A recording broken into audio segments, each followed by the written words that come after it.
Can you guys give me an audio check? Just tweet to me as a reply to this. You can hear me. The volume's okay, if everything's good enough. Thank you very much. Appreciate that. Hope everybody's doing well tonight. So I posted, I wanted to see what kind of response I would get on a Saturday night. I said, if you made money with what I've taught, send me an email if you want to do an interview with me. Man, my inbox is blitzed. We're gonna have interviews for a while apparently, because it's a lot of people that want to talk, and I'm so very thankful and appreciative of that on a Saturday night, no less. So that kind of tells you what's up, right? You would think they'd be all out there having their good time on their weekend, not waiting to be able to jump on Twitter to say, I'm ready to talk. So anyway, I didn't plan, obviously, to do a Shotgun Saturday, and I guess this is a Shotgun Saturday. It's just a PM edition of it, huh? So, while many times these things are therapeutic, and yes, I'm going to talk about trading and how you can improve on it, but let me get the monologue out of the way, please. Many times I use this medium here to act as therapy. I'm trying to condition myself through doing this, and I don't do very well most times. In the last two Twitter spaces, I did not do well at all. And that tendency for me to swing and have mood changes and lose control what I want to really say, because I don't want to say those types of things. I don't want to do that. And I know some of you, maybe a lot of you, like that part of me. I don't like that part of me, and I wish I could change it, but it just goes to show all of us have something that we're wrestling with. And I'm just thankful that when I'm able to look at the charts live, and this is what I meant earlier, because I think a few of you got it misunderstood when I said, when I'm looking at nothing, like right now, I don't have live candlesticks painting. My mind's not preoccupied with trying to decipher what it's going to do next. So because I have an open field in front of me and I can run wild, and nothing really holding my attention, that means I'm letting whatever thought in the first in line, and whoever gets shoved out of the way and the next one jumps in there, that's kind of like what comes out of my mouth. And sometimes if it's a positive thing, most of you can find some benefit from that. Unfortunately, the things I try to wrestle with all the time, the near psychotic episodes sometimes that bipolarism brings on, that doesn't always come across as the best delivery after the fact. And I don't listen to the live Twitter spaces, because I know if I hear myself say certain things or react a specific way, I'm going to be shamed because of it. I don't want to feel that. So what I did in the past, and what I'm trying to do, is I'm trying to condition myself and fall down in front of you and hopefully do less of it.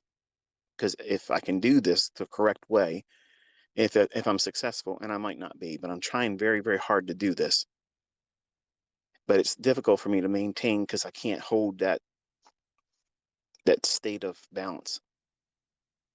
Sometimes I get wound up and rage kicks in. Sometimes, I get a little carried away and excited and have too much fun. And maybe the fun is what you like.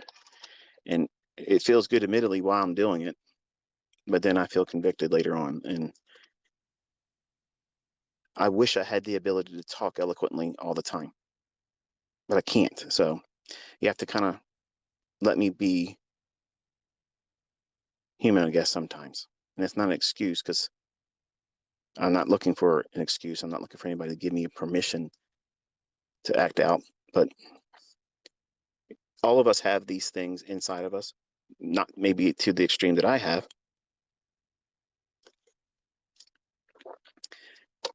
I'm looking at a list on my pad here to try to keep me focused on what I want to talk about and not derail. But when you're trading and you have all of these concerns about making money or fear of making a losing trade or failure or living up to your expectations or what you think your expectations that are held by your family and friends that know about what you're doing in trading and why you're doing it, it's really difficult for some. And once I got over the fear of getting in, I was afraid of the entry technique. I was afraid of doing the wrong entry. What's the wrong entry? There isn't any wrong entry. It's just you have to engage. And sometimes you're going to have a trade that's beneficial. Sometimes you're going to have a trade that's going to take from you. And you have to be indifferent to the outcome. And I had to desensitize myself, which is kind of like what I'm trying to do here. I'm trying to get to the point where I can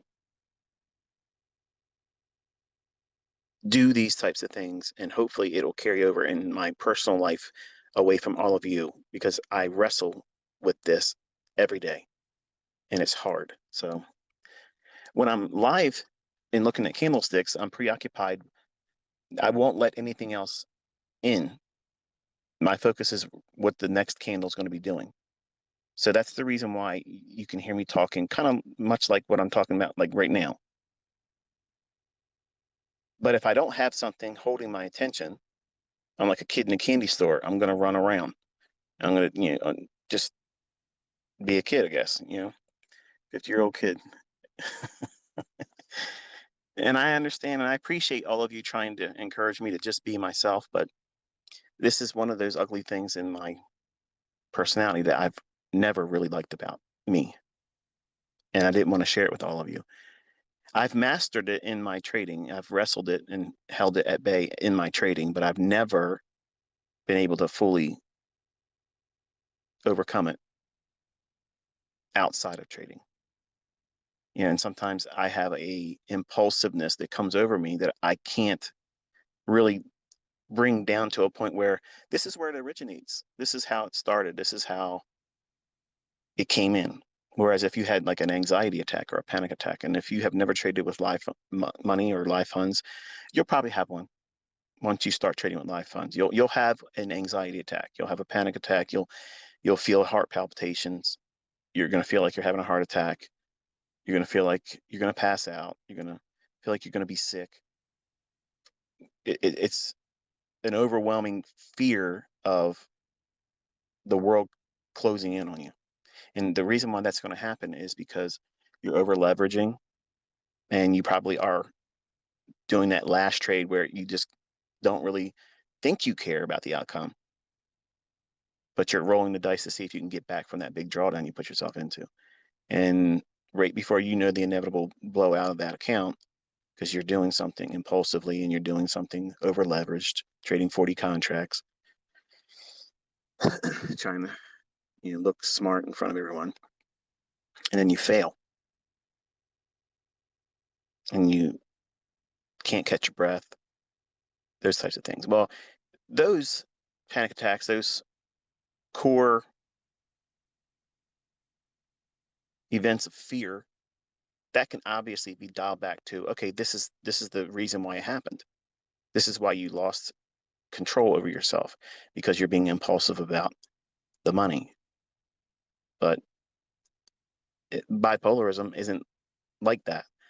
Sometimes I can be triggered, yeah, but then sometimes I don't know where it comes from and just starts. And that's why I don't like to do these things.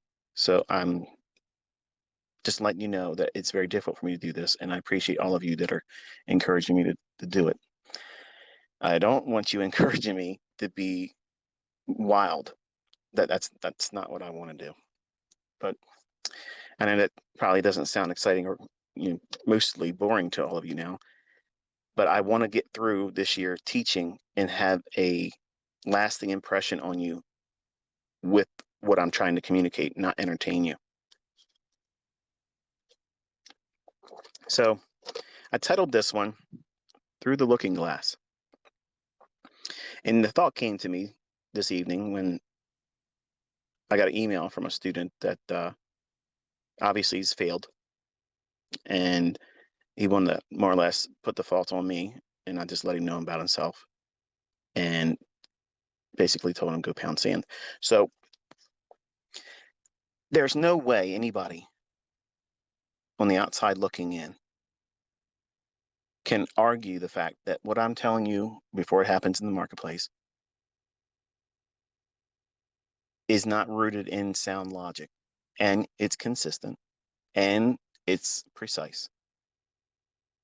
But there are some that may look at this through the looking glass and see far more than they expected to see. And that's my audience. See, I like to give things as an expectation, and then I like going beyond that. I like over delivering. I like doing those types of things. I like conditioning you as my audience and my student base to just expect, well, this is going to be good. But then you're floored because I gave you even more than that. And I open up the curtain a little bit more, pull back the veil, and you get to see that there's absolutely crazy precision that's predictable, that you can lean on the logic and do these things on your own. Maybe not so much right now, but you're learning.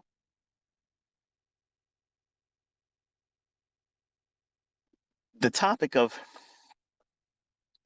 submitting to trades intraday and seeing folks say in the comment section, they can see it as I'm describing it, and they feel empowered by me explaining beforehand what happens and what's likely to happen.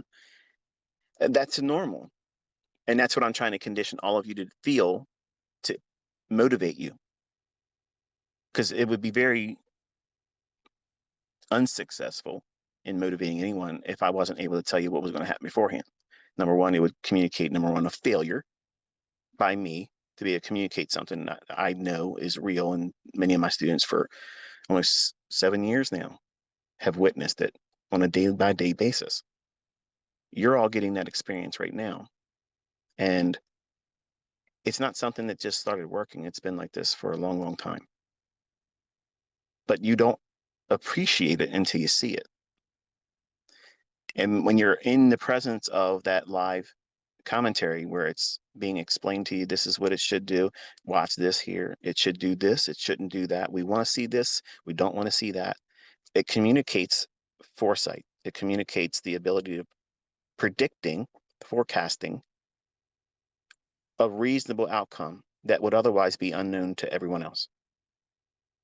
And when you watch that and you're experiencing it when I'm doing the live session or sending out the tweets telling you about what the chart's going to show in your computer or device later on, once it unfolds and you see it and you were there and you watched it, you saw everything real time through the looking glass. It gives you a sense of awe.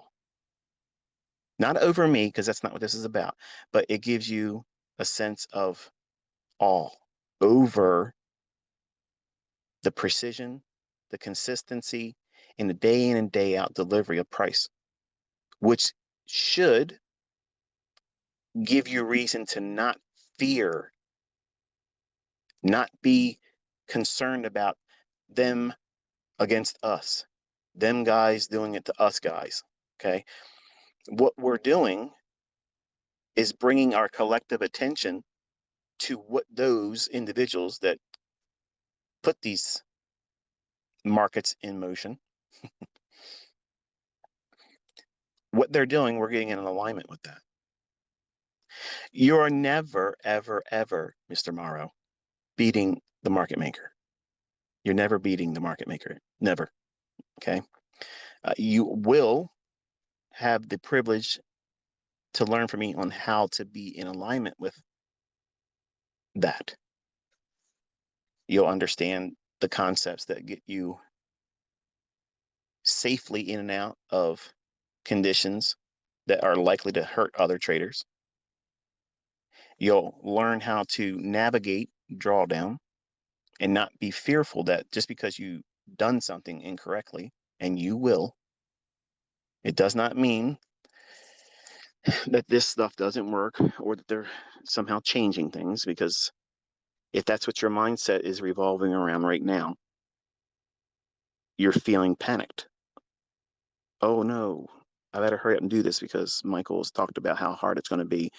And I just want to jump in here and interject this part. I had to block a guy earlier today that came back to a discussion that I mentioned in the last Twitter space. And I let myself talk about things that I would never discuss those topics on YouTube, number one. Two, um, they're not really popular topics. And because they're very, I mean, I'm already divisive as a person anyway. And in trading, I'm really divisive, which I want to be. I want you to either love what I'm teaching or basically say, fuck off. I don't care. This guy isn't the right one for me and I'm moving on. Whatever. If you don't want to be here for whatever reason, you need to go. And I don't care the reason why. Don't even wave bye to me. Just get the fuck out, right? But if you warm up to the ideas that I teach something that resonates with you, and I think everybody can resonate with being correct. Everyone can resonate with being on the right side of the marketplace and knowing what it's likely to do next. I mean, who can't warm up to that idea? You can hear when I'm talking about trading, I'm very passionate about it, but I'm not emotionally passionate, elated, out of control, euphoric when I'm talking about price, because I've been here before. I'm not scared. I'm not worried about being wrong.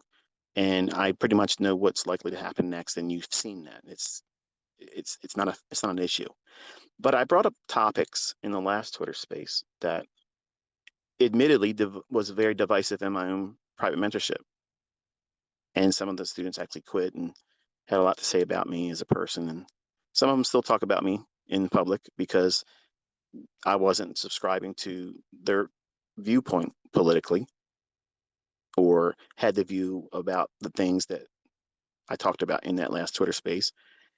And that's fine. I don't care. I mean, you're never going to have dinner with me. You're not coming over my house. We're not going to be buddies, and we're not going to have, double dates with our spouses, and we're not going to have card games. Okay. This is the extent of our relationship. You hear me talk to you. I invest my time and energy into you and your life and your ability to learn how to do this. But if I'm asked a lot about certain things and I've kept myself away from it, eventually it wears on me. And if I'm in a setting like this, something will trigger me and I'll just start talking about the things that's fighting to get in the front of my mind. And vaccines, I'm sure, is one of those topics that some of you may be listening that you just love to go to war about. You want to defend it or you want to go against it. I was literally just telling everybody this was my position on it. This is why. And I'm not asking for people to debate me and I'm not asking for people to agree with me. But when I talk about those topics and I'm telling you why I'm inspired to be doing all of this for fucking free, like I'm pouring into you my time. I have better things to be doing than sitting here talking to people that I'm never going to meet and listening to people bitch about how I'm doing it. Like I don't want to hear that. Like I'm doing this because I want to do it because I know how hard it's going to be.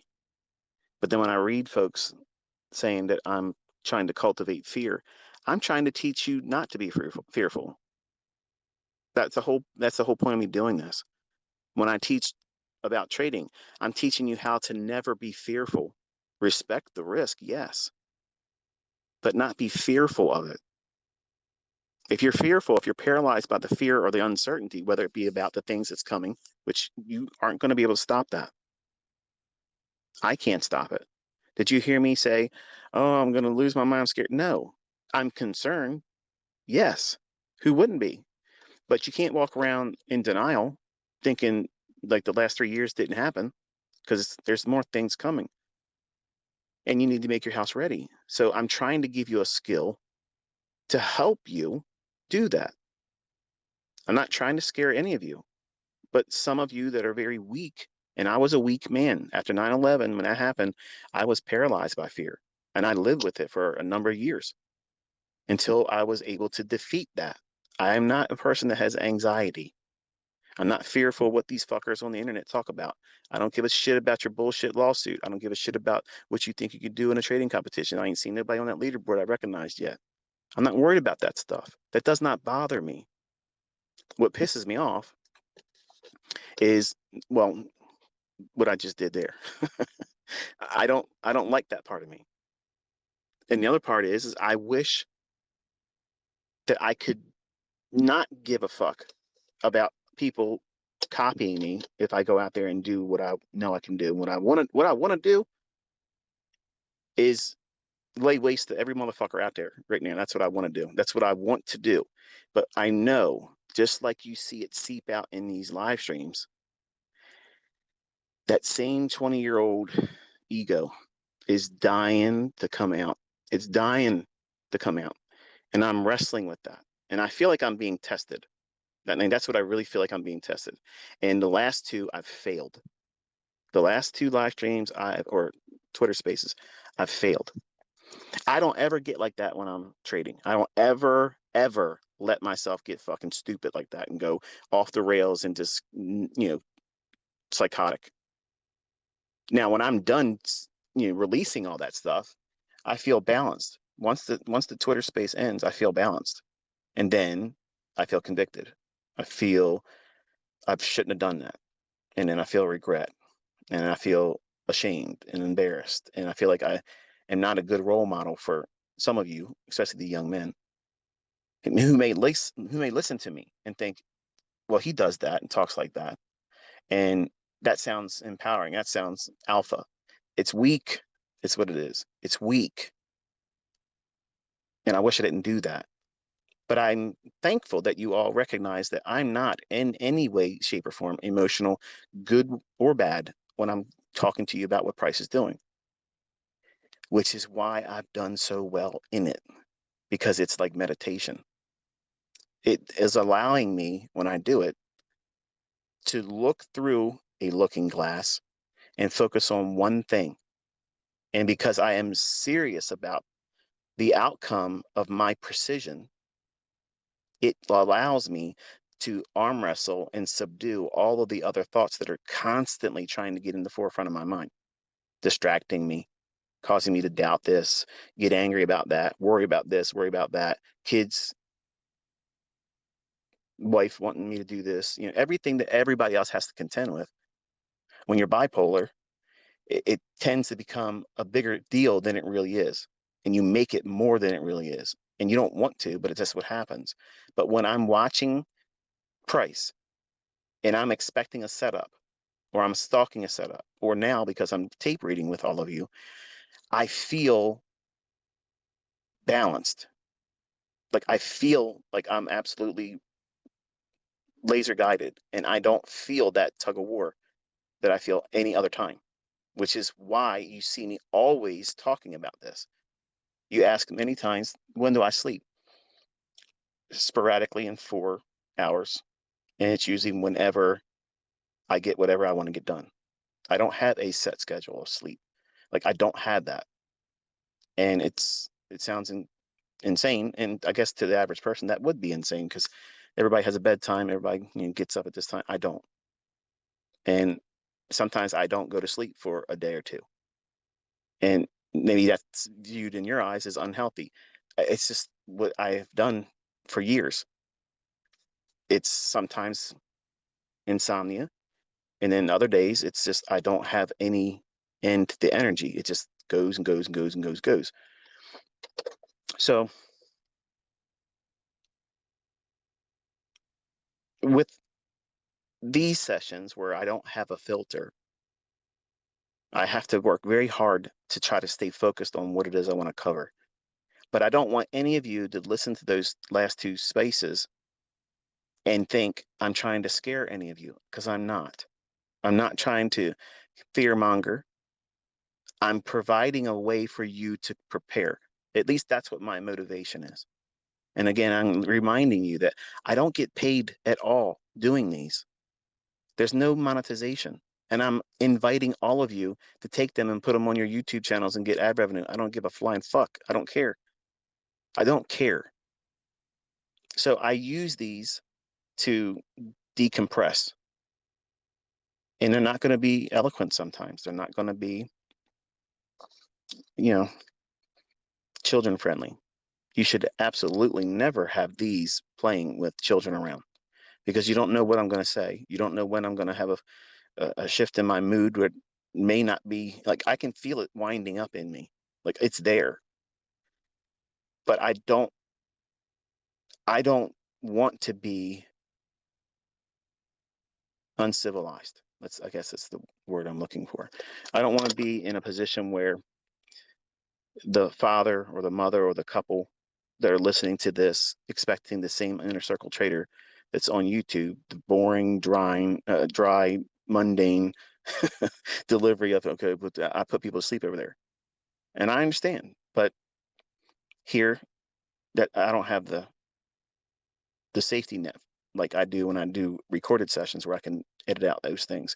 And I might go off and start talking about things that are, not so family friendly, and use language that, if I was in better control of myself, I wouldn't reach for. So for those individuals that do have children and that made the mistake of trusting me in these instances and having that in your mind is, this is how I'm going to talk, and then you hear that, I apologize for that. But I can't, it's not like I come here, I'm not wanting to do that. So anyway, monologue's over. So when we're looking at price action, and you've probably seen enough of it over the last couple of weeks now, there's a lot of different approaches that trading can give you for a model approach. What style of trade you're going to be. You're going to be a day trader, you're going to be a scalper, or you're going to trade the entire daily range. You're going to be a short-term trader, you're going to hold overnight or over the weekend, or you're going to be a swing trader and hold for a couple of weeks, which right now, that would be extremely ballsy. Like that, I mean, there's there's a lot of gap risk. You have no idea what's going to cause, an extreme gap. We might have an extreme gap on Sunday tomorrow. Like we may see it open up way, way, way, way far away from where we closed on Friday. Why? Well, we got that big liquidity pool resting below that daily low I've talked about in euro dollar. We have the liquidity pool above those relative equal highs and net volume imbalance on the daily chart for dollar. So they could start the week right up there. And then that makes the rest of the week a little bit more challenging, because it could open up there for dollar and then trade back down to where we closed on Friday, consolidate around a little bit, and then it has to wrestle and go back up through that again to continue higher if it's where it's going to go. So what I do on the weekends, and this is what I've been doing now since 2020, is I'm basically watching the headlines and seeing what's happening around the world. Now, I'm not sitting there, in my boxer shorts, hair uncombed, unbathed, unshaven. Well, I guess I am unshaven, but it's grown for a reason. But not looking like I'm strung out on anything. I'm not flipping out watching all the news and panicking. I'm literally just going through headlines and articles and trying to stay abreast as what they're doing around the world and what might be an issue come Sunday's opening. Throughout the week, obviously, I spend a lot of time with all of you. And when we look at charts daily, it's my hope that you're learning to see how these things come to fruition, the organization of how they form in price action. When I call something out on Twitter in tweets saying, okay, look at this, look at that, the real students can hear me say when I'm really expecting the price run in a specific direction where I think it's going to go, that type of thing. And they're the ones I'm trading. They're the ones you see examples later on. And It's not ambiguous. It's very specific. We're not calling buys and sells every single time I mention something, but I'm bringing your attention to a specific PD array. If I talk about a fair value gap, most of the time when you hear me mention fair value gap, a new student that's never really spent the last 2 weeks with me, they'll think, okay, well, he thinks it's a buy because right now we're above it. That doesn't mean what I'm saying that at all. I'm saying that that's why we're watching that next. And if it can go through that, I may be bearish. I'm building the idea that I'm thinking the market's likely to go lower longer term.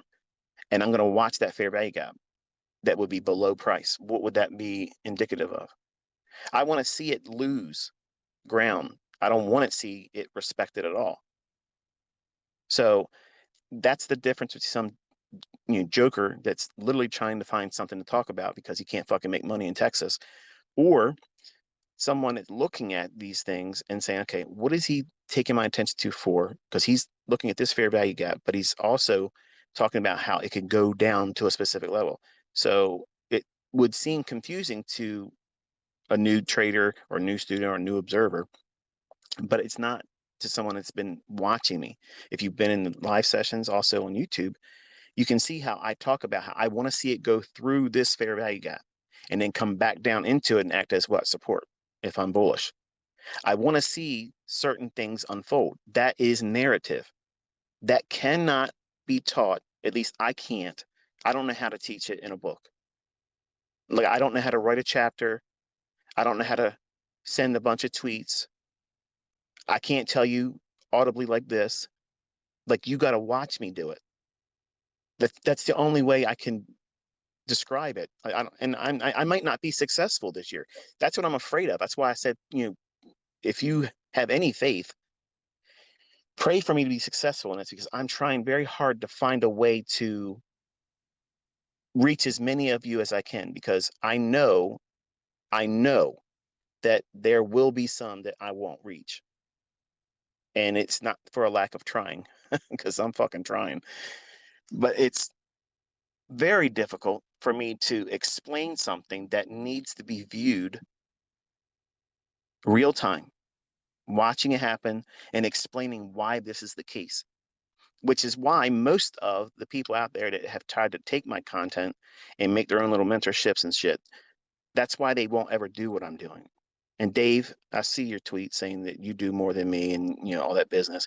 I would love to see you live stream this week, but don't put all that stuff on your charts. Keep your charts clean and I'll be able to watch it. I can't watch it when it's all that scribble stuff on there. No disrespect, but you're talking a lot of stuff right now, and now I want to see you do it. So Dave teaches FX. I think that's what your Twitter space is or something, or maybe it's your YouTube channel. Now everybody knows about you, and I'll be watching your live stream this week. So entertain me. I want to see what you're doing. If it's foolishness, I'm not going to watch it. Okay. I'm not going to be there to troll you, but I think I know what you're trying to do. So now you got my attention. Show me what you're doing. Okay. But there's a lot of people out there that have tried to teach what it is that I do. And they're not doing that right at all. They're not. It's just like order blocks. And that is a topic that I've guarded, because it's something that I know once you fully understand it, you'll know exactly what you're doing. Not that you need that specific concept, because you don't, because I have not been talking a lot about order blocks lately. It's just been primarily what? Fair value gaps. So when we see these things live and you watch me over the shoulder explaining certain things,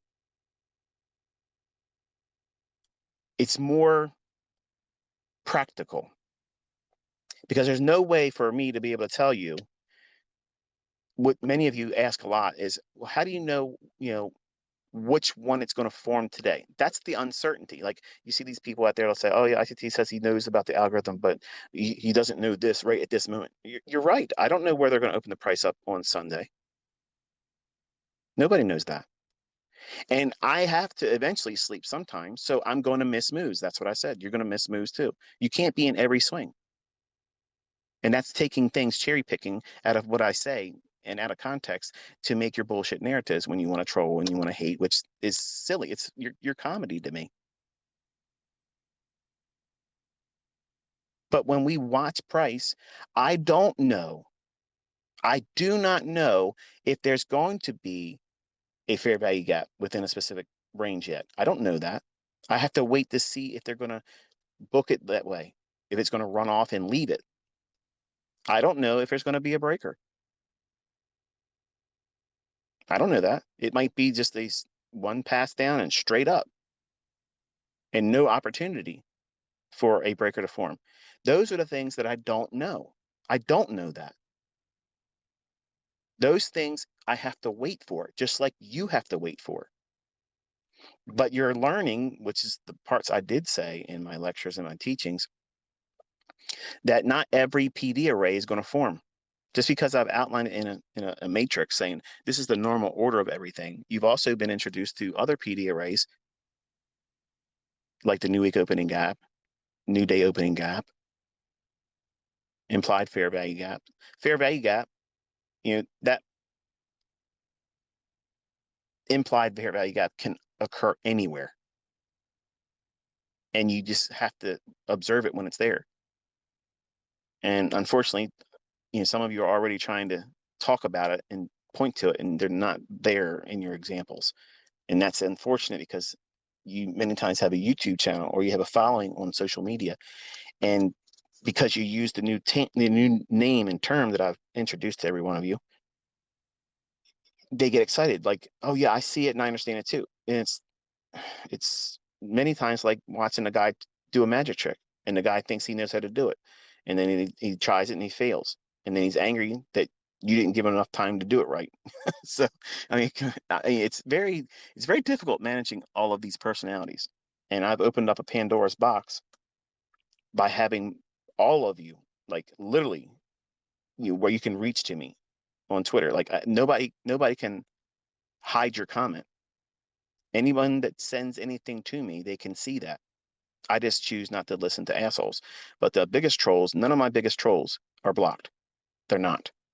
They'll lie to you and say they are, but they're not.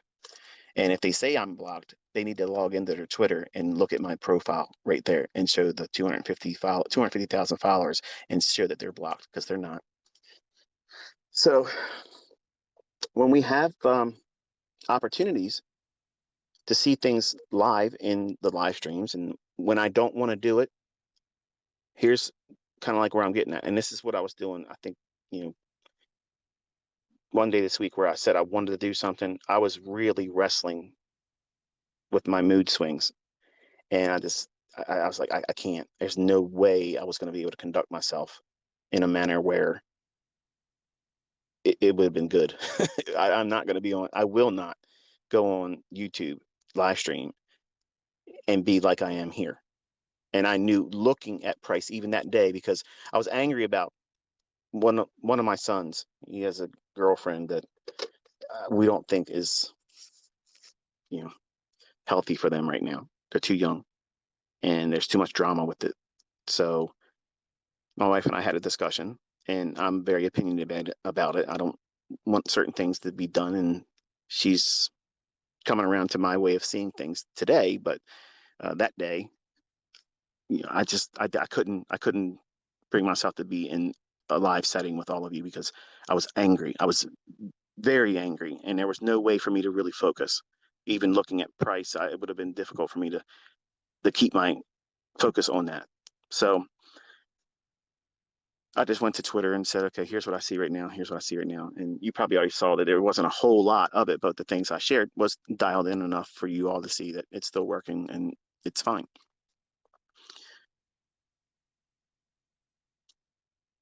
The idea of these funded accounts and the 5 handle moves and such, I see a lot of you are getting confident with that now. And I appreciate your willingness to share your observations and such.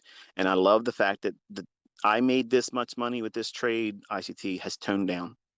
I appreciate all of you helping me in that regard, because it creates an emotionally charged endeavor here where I'm loving what I'm doing, but I don't want any of you to get hurt.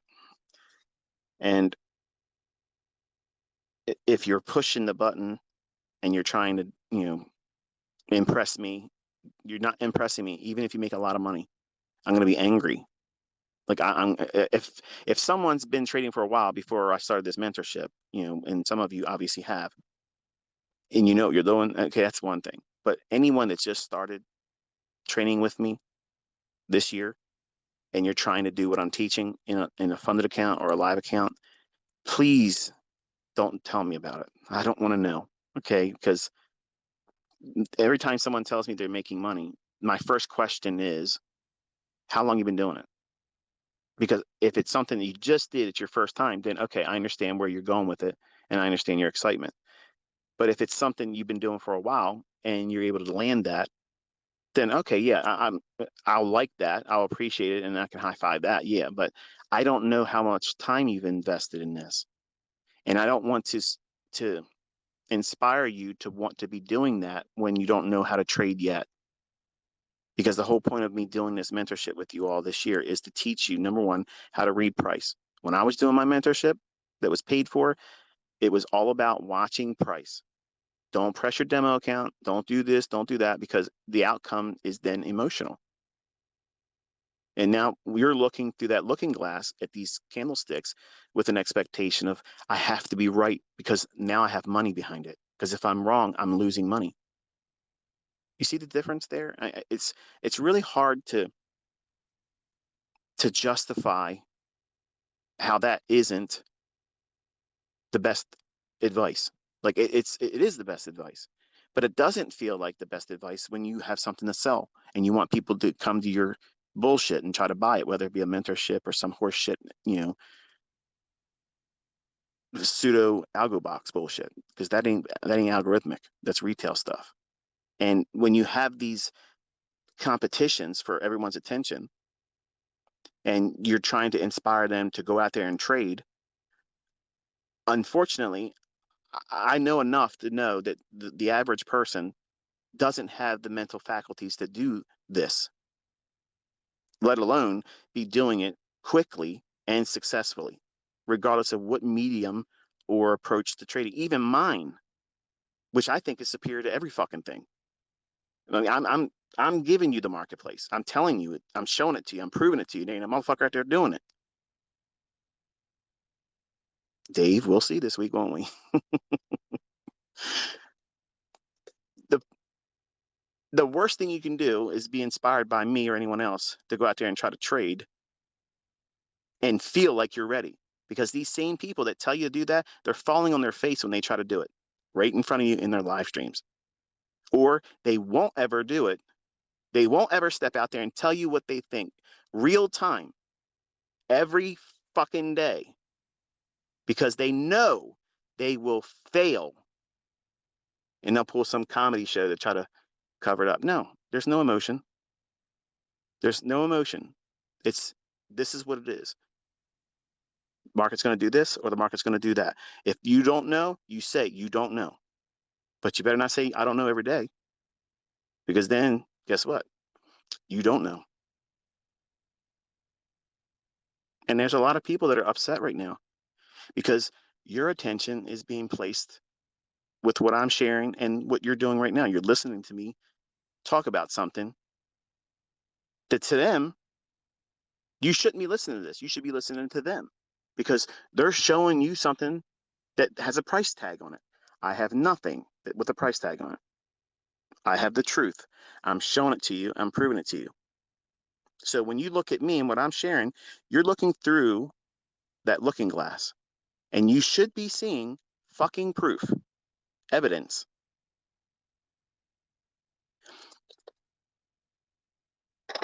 There's a lot of YouTubers out there that I hope I can help. And I'm not asking any of you to represent me, not even to advertise for me, nothing. I'm not looking for that. I'm not looking for that at all. But there are a great number of you that genuinely do not know what the hell you're doing.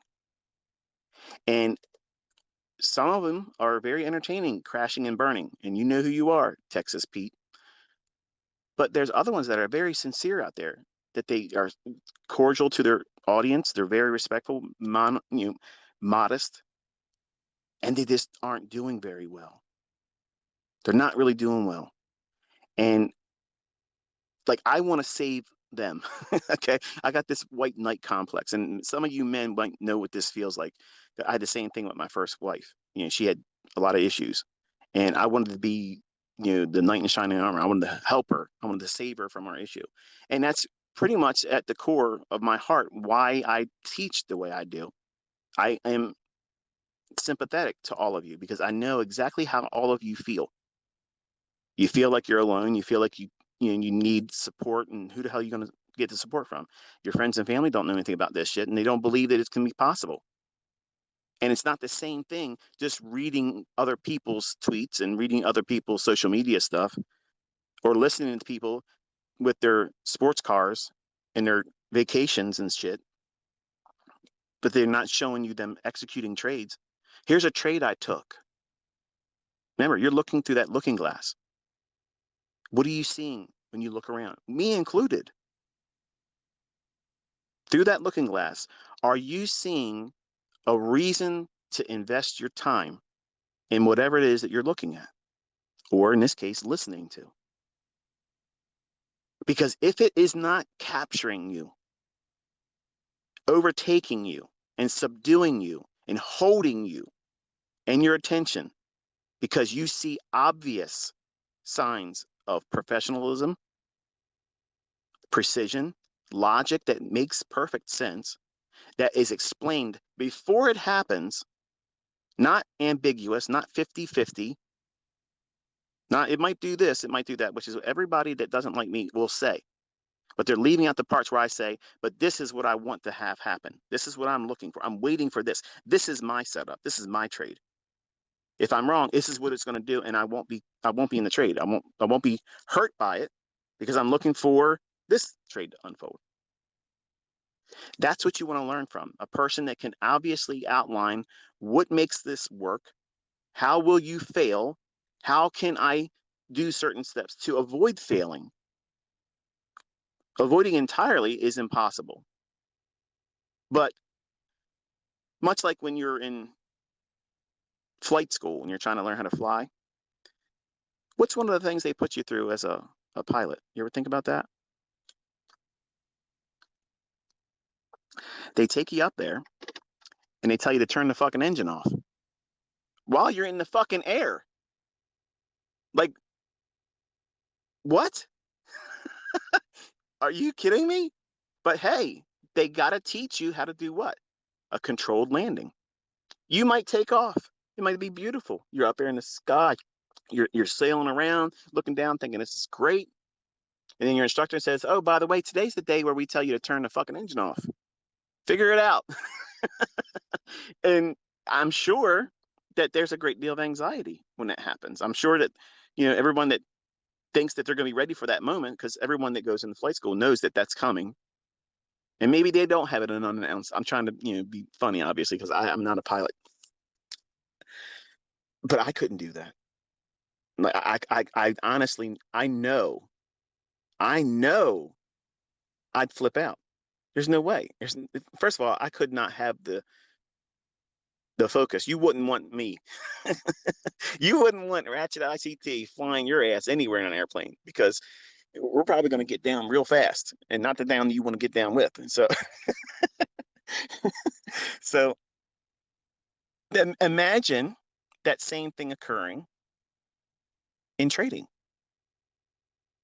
That's what's happening when you get out there with live funds, live money, listening to people that tell you to get out there and trade sooner than you should, when they themselves can't prove that they're doing it right either. And you can't build your faith in anyone based on, here's a trade I took. Here's a trade I took approach to selling something is the worst possible thing in the world. But unfortunately, in this industry, looking through the looking glass, you're going to look for what you want to see, especially if you're really new. And what I try to do is be, number one, responsible as a mentor. I'm not trying to take anyone down the primrose lane. And if I was a fucking fraud and a failure at doing this, you would have seen it by now. You absolutely would have seen it by now. My calls would have been failing miserably. They would not be going exactly where I said it was going to go when I said it was going to go there. So I'm a little bit different. I'm cut from a different cloth to everybody else. And that's fine. That's exactly how I want it to be. I'm not going to teach everything because that makes me who I am. I'm not obligated to do that, but I can teach the rest of my life, and that's fine. That's great. I'm keeping my promise. But I didn't accept this responsibility under the guise that I have to what? Teach everything I know, because I can't. But what I've already taught, if I stopped right now, you are light years ahead of every fucking Mickey Mouse bullshit that's out there. You literally have an unbelievable arsenal. But much like when you first handled a firearm, oh, here we are. We're talking about topics. I don't like that. Look past it, okay? You never handled an AR-15. Never broke it down, never cleaned it, never did any of that stuff. Well, until you do it, you don't know, right? And that's what this is like. You have to be conditioned, you have to be trained. And then after a while, it becomes second nature. You just know, you know. And maybe some of you are going to have to take a little bit more time than just this year. And guess what? That's absolutely acceptable. It's acceptable. And you have to give yourself permission, because if you wrestle with that or fearful, what if I don't learn it? Because I've told you there's a deadline to me doing this everyday live streaming stuff. Obviously, you've seen this week. It wasn't every day, was it? I told you prepare yourself, because there's sometimes my personal life may take precedence. Remember, I'm not obligated to do this.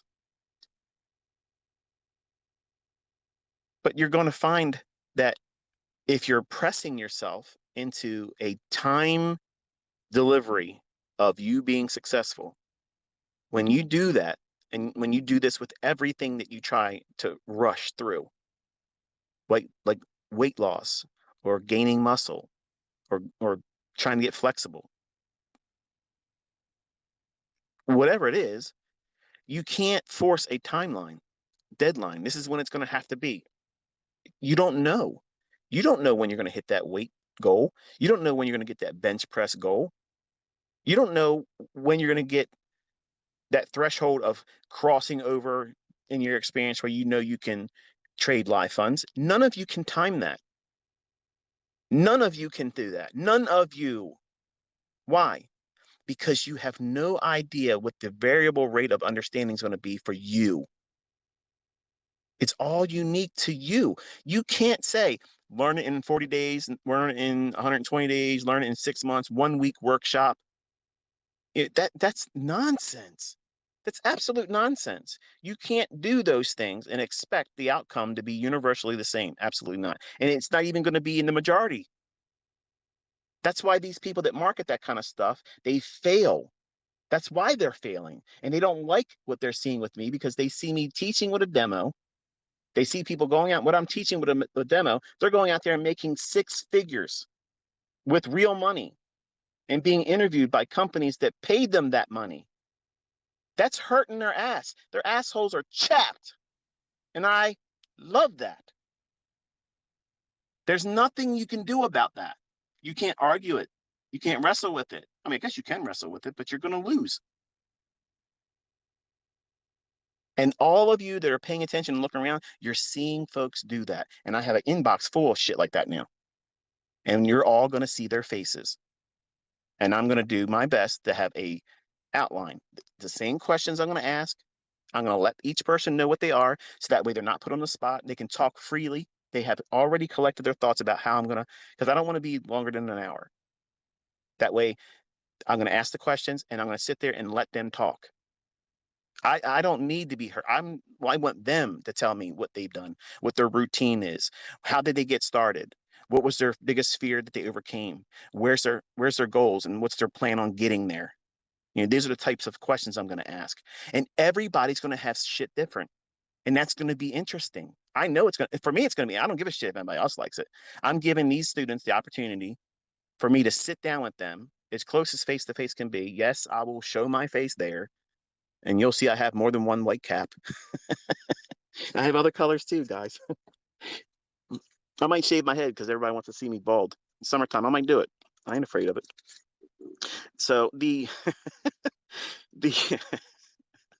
good grief, you'll hear these folks give you their stories and share, and I'm going to treasure that. Like that's exactly what I want this to morph into. I'm doing this because I want all of you to be generous with your story with me. Tell me what it is that you're doing. If you want notoriety, apparently I have an audience that looks at this stuff, and I'm going to share if you want me to. Not that I'm going to do it, without your blessing, but if you want your socials shared, I'm going to give you the opportunity to do that. So it gives you a stage. If it, like there's a young man out there, Paladin. He's trying to get a course together how to beat these funded accounts and have all that stuff. He might be teaching some of the stuff that he uses while he's doing that he's learned from me. I don't give a fuck. Okay, I don't care because number one, he's publicly stated that I had a small part of what he was able to do, and that's wonderful because now they know me, and then when they hear me, they talk about how did you learn, and I give all the glory to God. That's how I want it. That's the exchange rate here. Okay, that's all I want. But he's trying to build a course or whatever, or some kind of mentorship to get funded and pass them. You know what? Go for it. That's something I'd get behind. Say, you know what? Do it. And some of you may be wanting to run signal services. And guess what? I have a lot of students that can't do this. When's the last time you heard any educator, any guru, furu tell you they got failed students? Everybody makes money with their bullshit, right? Get the fuck out of here. It's real. I don't lie. The bottom line is this stuff is complex. This skill set isn't going to happen overnight. And a lot of people came to me like they go to anybody else. Give me the 1, 2, 3 fast track. I need to learn how to make money right now. I'm broke. And if you can't do it, you're a fraud. Fuck you. How's that work for you? The bottom line is this. You're going to work your ass off in this industry, no matter what you do. Period. Period. And time is going to be a whole lot more spent than you wanted to spend. It's going to take you longer. It's going to be more effort on your part. You want to learn how to trade? I've already taught you. You want a routine on how to go in and do those things? That's exactly what I'm teaching you this year. A day in and day out. This is what we're looking for. This is what it looks like. This is how it repeats. And we aren't afraid of signals drying up and not working anymore. I know that I'm going to have a setup. And this is what pisses people off that don't like me. I always have something. I always have an ace up my sleeve. You're damn right I do. Because that was a weakness. I needed to know I had more weapons than just a stochastic and a moving average. Because that shit didn't hold up long. And the markets are more dynamic than just one way. You have to have a tool that is useful for any market profile. It doesn't mean that you're going to trade every single time because you have that tool. It just means that you know enough that the thing you're probably going to use if you were less equipped, experienced, you would have tried to use in an environment, which is what most of my students, when they first come to my YouTube channel, they think everything's a fucking optimal trade entry. They think every rally up is going to set up a sell, and every rally down is going to set up a long. And they send me emails. They'll say things in the comment section. I tried the optimal trade entry and I get stopped out. How do you know which one's the optimal trade entry? Well, what are you doing wrong? Looking through the looking glass, you're looking for entries only. You have no context as to what you're doing. There's no narrative being applied to the chart. You haven't even consulted the higher time frame. So is it surprising why you're looking at something on the smallest degree of importance, which is the entry? I've stated this so many times that it's almost like you guys don't want to believe me when I'm being honest. Entry patterns are numerous. There's so many entry techniques that get you into the moves. But there's only one side of the narrative that's going to develop in price. That's it. You're not going to change that. The buying, selling, and pressure doesn't change it. The narrative is going to unfold. And that's just the way it is. And if you're not able to get on side with that, That means get in alignment, get in sync with it. Any entry techniques, I can give you the best ones I have. And it's going to fucking fail for you because you aren't looking at what? You're not looking at the underlying pinnings of the marketplace. What makes this market most likely to go higher? And where the hell is it going? Just because you think it's going up, where's it going to? Because if you don't know that, you're going to overstay your welcome or exit far too soon. And if you look at what I'm teaching and how I teach it, I'm teaching you when to time to market, when to build a model that is bullish, when the bearish model is expected, when the market's going to be in consolidation and try not to be expanding with your expanding, but entering with your trades, expecting the market to expand out of that range because it's most likely to do what? Consolidate ahead of a big report. So you're not gonna be guessing. You don't want to go into this guessing. If at the end of this year you're feeling like you have no idea where you're at in price, I promise you this: you did not pay attention. You did not take notes, and you did not backtest.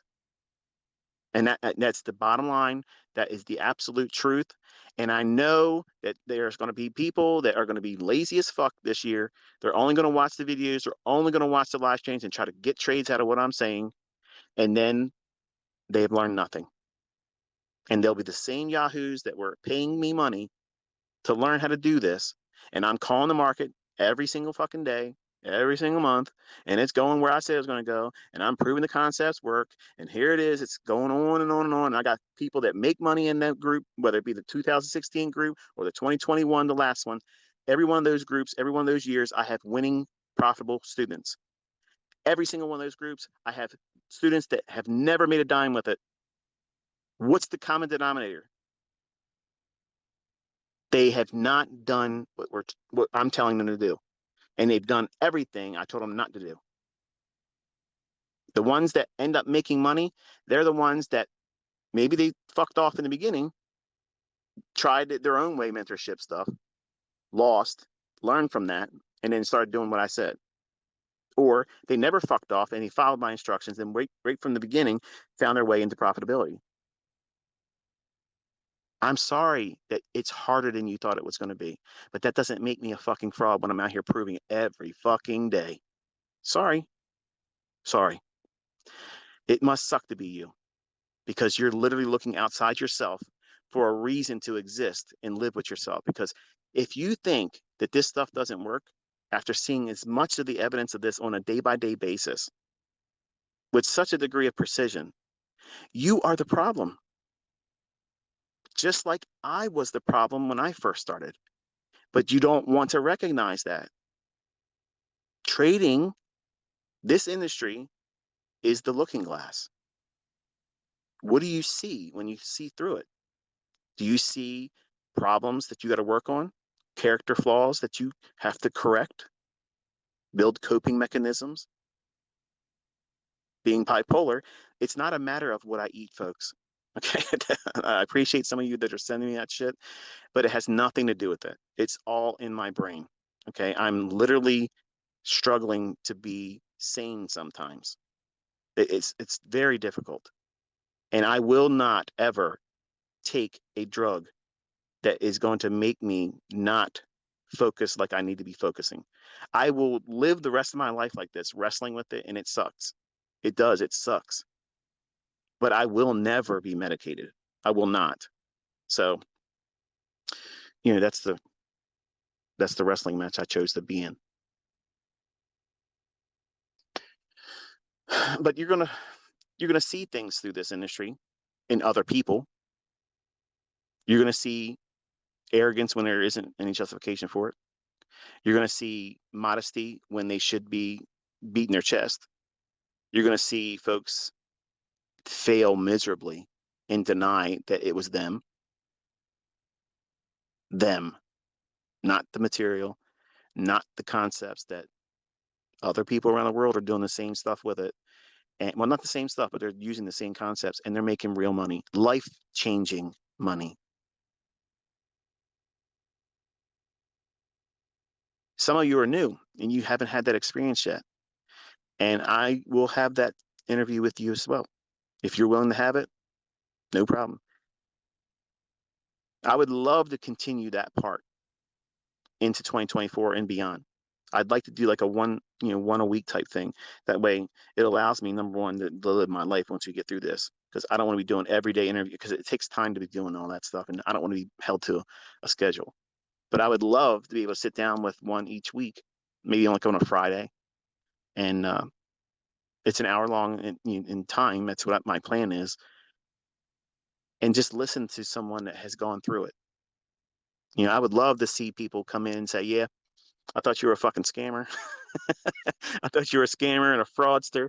And then, I just figured, oh, I'm going to take this guy's shit and challenge it and prove it wrong. And then now I'm making money, and this is the best decision I ever made. That's the interviews I'm waiting to have. Because I understand I have a lot of supporters and you guys are making money, and that's wonderful. I really get my rocks off when I have someone converted.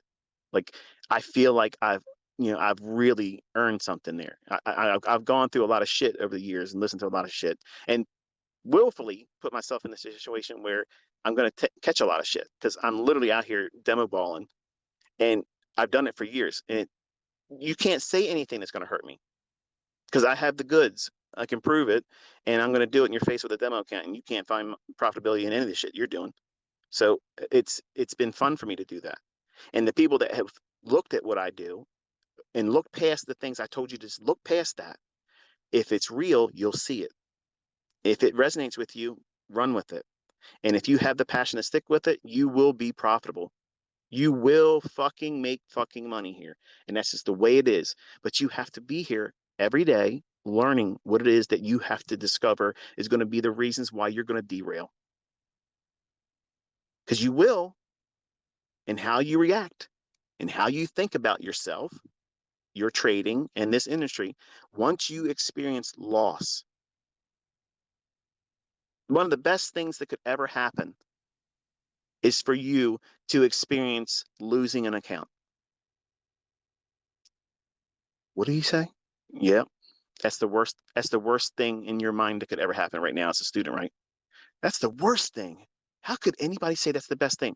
Because you'll know what it feels like to have one moment where you didn't even see it coming, and then boom, you don't have anything in the account, at least not enough to take another trade. I think every trader needs to experience that, because then you'll respect the risk. What happens if you do blow an account, but you don't respect the risk and you go out there and you just do the same thing with the second one? Here's what you're not observing. What you're seeing in that, but ignoring, is that you are impulsive and a gambler. And that means you have to do some work. You have to correct that. And it's not easy, because you are the person that's driving that. And you're doing it recklessly because you need an outside of you confirmation. That's why you're doing it. You're trying to do something Olympic sized, over leveraging an account, trying to get some kind of big win, so that way you can feel like you are formidable. You can make a lot of money. Look at this. This makes you a good trader. No, it doesn't. It does not make you a good trader. It makes you an impulsive gambler. And guess what? Sometimes impulsive gamblers go to casinos and make a lot of money. But impulsive gamblers don't go to casinos every day or every week or every month of the year and make lots of money. Professional gamblers are not impulsive gamblers. They're calculated money managers, and they're utilizing the cards as what? Their multiplier. They don't know what the next turn on that card is going to be. They don't know what hand's going to be given to them. They don't know. And they embrace that uncertainty, which is the equivalent of us doing what in trading? We don't know what that next candle is going to do. They could drop a bomb somewhere, and boom, the market gaps completely outside what your chart's showing, especially some of you, what I was talking about today in the lecture this morning. You're so zoomed in and you had just a handful of candlesticks. Like, it's only going to move 10 handles at most. Like, you have to have some data on your chart. That's the reason why you're not holding your trades as long, because you have no visibility. You're too close to the forest or too close to the trees to see the forest. You have your nose on one tree, and the only thing you can see is that bark on that one tree. That's exactly what every YouTuber's doing. There isn't one YouTuber out there that I've seen that has enough data on their chart to make balanced decisions. You're looking at it too close. And when you do get a winner, I'm in your audience sometimes, and I'm thinking to myself, what are you talking about? You're going to close it. What the fuck are you doing? But it's your trade, and it would be rude of me. It would be rude of me to overtake and say, this is what's going to happen.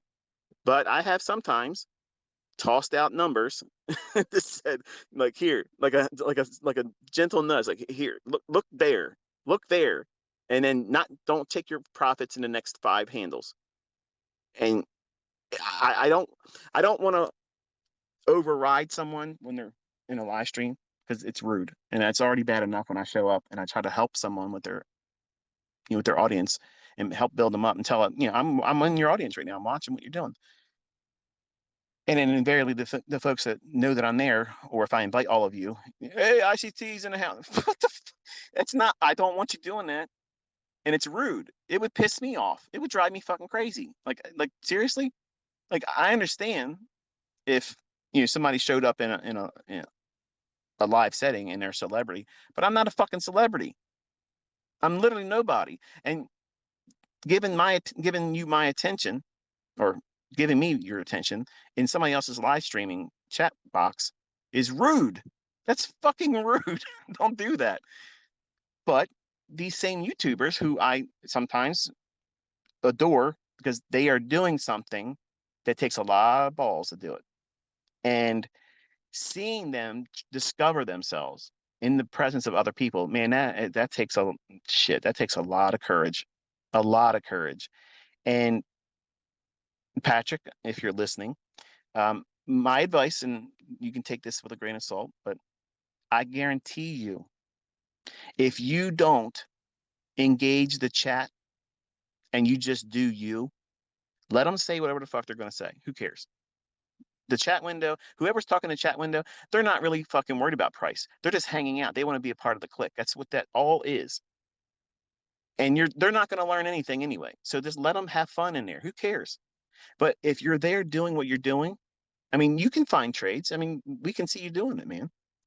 Just focus on what it is you're doing and fuck the bullshit. Don't let them distract you. That's why I will never do that.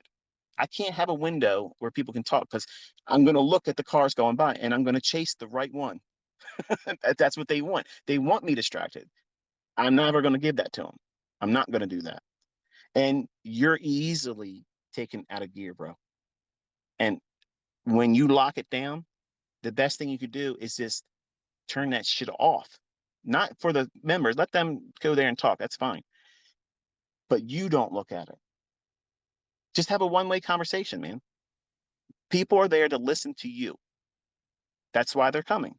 When I show up and I'm in your stream, I'm there to watch you. I'm there. I'm watching you. I'm watching your mannerisms. I'm reading your face. I'm reading your eyes. I'm watching how you talk. I'm watching you fidget around in your chair. I'm watching you shift around. I'm watching you get frustrated when it ain't working. I'm listening to how you talk to yourself. I'm watching all that stuff. To me, it's a social experiment. I'm watching you find yourself, and I'm also watching you wrestle yourself. And this is exactly what I talk about all the time, which is the reason why I invite everybody to go to you. Because if you wrestle all these things that you're competing with inside you, and I hope you're not being offended by what I'm saying here, because I'm saying everything with love, bro. I'm not trying to judge you. Nothing I'm saying here should be viewed as negative. Like I'm telling you that what you're doing is very courageous. And I'm hoping that you will be successful more than you already are. And I'm hoping that you just consider what I'm saying and just try it out. It might not work for you, and that's fine. I'm not trying to take credit for anything that you do in the future. All I'm trying to do is be a help. That's all. But what you go through and the things that you're experiencing, and then you say, "Oh fuck, this fucking trade, that's negative self-talk." And that negative self-talk has such an impact, such a huge impact on what you're going to do. And you're doing it, you're doing it in a setting that's absolutely incredible in terms of difficulty, which takes huge fucking balls. Like, to do that, number one, in front of anybody, in a live audience setting, takes a lot of courage. And if you're trying to discover what it is that you're going to be excelling in as a trader while doing that and allowing other people to give you feedback, and sometimes what's going to happen, assholes are going to show up because they suck. They literally can't do it themselves, and they want to make themselves feel good if they can wreck your mindset. So deny them that and still do what you're doing. If you're distracted with what other people are saying, like, why don't you try to trade like this? And why don't you fuck that opinion or question? Who gives a shit? You know what you want to do when you see it in the chart, like anybody else. Doesn't mean it's right, doesn't mean it's wrong. That's the thing you're looking for. You're waiting for that thing. And if you let other people get inside your head and take your mind off of what it is you're looking for, whether it be a student of mine or whether it be someone that's pretending to be a student of mine by talking shit about me, which I think is really what's going on. I think there's people out there, and you know who I'm talking about. They're trying to make our community look like a bunch of assholes by going into other live streamers and shit. And that's why I'm not going to invite anybody anymore, because that's what's been going on. But you know what YouTubers I'm listening to. Patrick, I'm in yours. Trades by Matt, I'm in yours. And the other YouTubers are just uploads. And the other ones, I'm not going to tell you who they are because I use their chat windows for sentiment. And I don't want them to think I'm being an asshole, because that's not what it is. I have nothing against the YouTubers themselves, but they have a rich chat window that is a wonderful sentiment indicator. So I've said that before. But Patrick posted a comment about how, and he's also said it several times in his live streams. I'm talking about Patrick Whelan. He does a live stream every morning on YouTube and trades the morning session and such. And I think he's a cool character. He's funny a lot of times. Um, and I'm very interested in seeing how he finds himself in all this, but still hopefully maintains that character, because it's edgy. It is going to work really, really well if he knows what he's doing and he's consistent with it. There's a lot of emotion, and which is normal. Like he's a roller coaster of emotions, which many times I think is why people go to watch him. And when he makes it and kills it, he's doing his normal everyday man flex where he gets the touchdown, he does his dance, and he's cheerleading himself, whatever. That question he posed several times about how he needs to find a way to hold on to these trades a little bit longer. And then now when he tries to do that, he gets burned because he has winning trades and turns back on him. And I think he's dabbling with the idea of doing partials, which, Patrick, that is the absolute best fucking thing in the world, because they always make money. Partials always profit. Every single fucking time. There's never been a partial profit that didn't make money. That's an absolute 100% win. Every single time it has a 100% win rate. You can't beat it. It is what it is. The problem is, once you taste $4,000, $5,000 winning days, the impulse is to keep chasing that, like that first high. When you see these folks in the back when I was younger, you would see these folks on cocaine. And that first time they took cocaine, like, they want to chase that high. They never get it again. They never can get that same one again, but they constantly keep going back to it, wanting to get that same high. I don't have personal experience in that shit, but in the 80s, that was the drug of choice. And we saw a lot of it. And it was in the movies, it was in culture. It was, that was the fashion drug at the time. Well, when you're trading and you get that high of a big win, that's a high that you want to get back almost limitlessly. Like, you want, as soon as you got out of the trade, you're thinking, man, that was great. Let me go again. Like there's something in the chart that's going to give you that same 15 handle run again. It's done. Like you got to stop. So a lot of the things that I hear him talk about, whether he realizes it, is some of the things I've been talking about in my lectures. I'm using him as like a model to help coach. While I'm not actively saying I'm teaching him, I'm using the things that he's making public as a point of concern for himself or personal goals, or he's reflecting on what he feels he's done incorrectly and wishes he had a way to overcome it. I'm using that model of him and what he's focusing on or contending with. I'm using that in my lectures. So while I'm not drawing special attention, obviously you know now, but I'm not trying to say, look, I'm your mentor. Yeah, that's not what it is. I'm just trying to be a help. That's all. And hopefully, uh, by this real world person trying to do this, if you can learn from the advice I'm giving and say he doesn't take this in consideration and doesn't do anything with it or tries it and says it didn't work for me. Okay, that's fine. Somebody else that's listening to everything I'm doing might warm up to the idea and it fits them perfectly. It may be the very things that they've wrestled with and then now they figured out that thing that was a hindrance, the thing that was the problem, the rock in their shoe, if you will.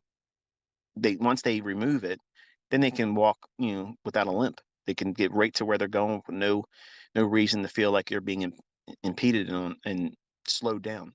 They won't have that fear of holding on to a trade. They won't have a fear of um, being stopped out because they know what they're looking for is going to repeat over and over and over again. And it's one thing to have a model that you think is good when you first start finding profitability. That might be a profitable model, but what tends to happen is you try to demand more than what the model can provide. And that's the reason why for me, I have to have different setups. I'm not comfortable accepting a one trick, one pony type thing. I can't, my mind won't let that happen, especially knowing what I know about price and how it delivers. I know there's a plethora of things that I can utilize to get into other setups. And I try to showcase that. And unfortunately, what that has done is created an insatiable desire for everyone else to do all those things too. And you're equating that is the only way of determining success with me. Or you're not a real ICT student unless you can do everything that I've ever taught about. And that's not true. All you need to be able to do is find one setup. And I've done my best, and I don't know how to do it any better than stripping it down to simply 5 handles. And I talked about in a Twitter space last week how that might not be.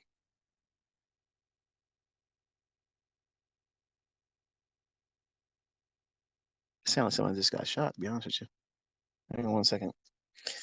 I'm in like Highlander down in Bel Air, but it just sounded like somebody just shot off 3 shots. There you go. Live and on the scene. Here's ICT reporting. I don't see nothing. As long as they ain't shoot at me, I'm good. I didn't see nothing.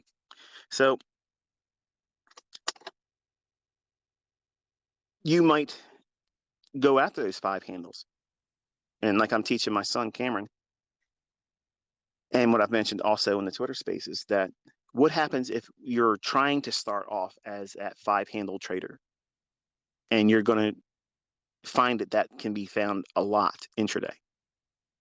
Lots of opportunities of that occurring. And you can be bias neutral, meaning you don't have to have the bias correct.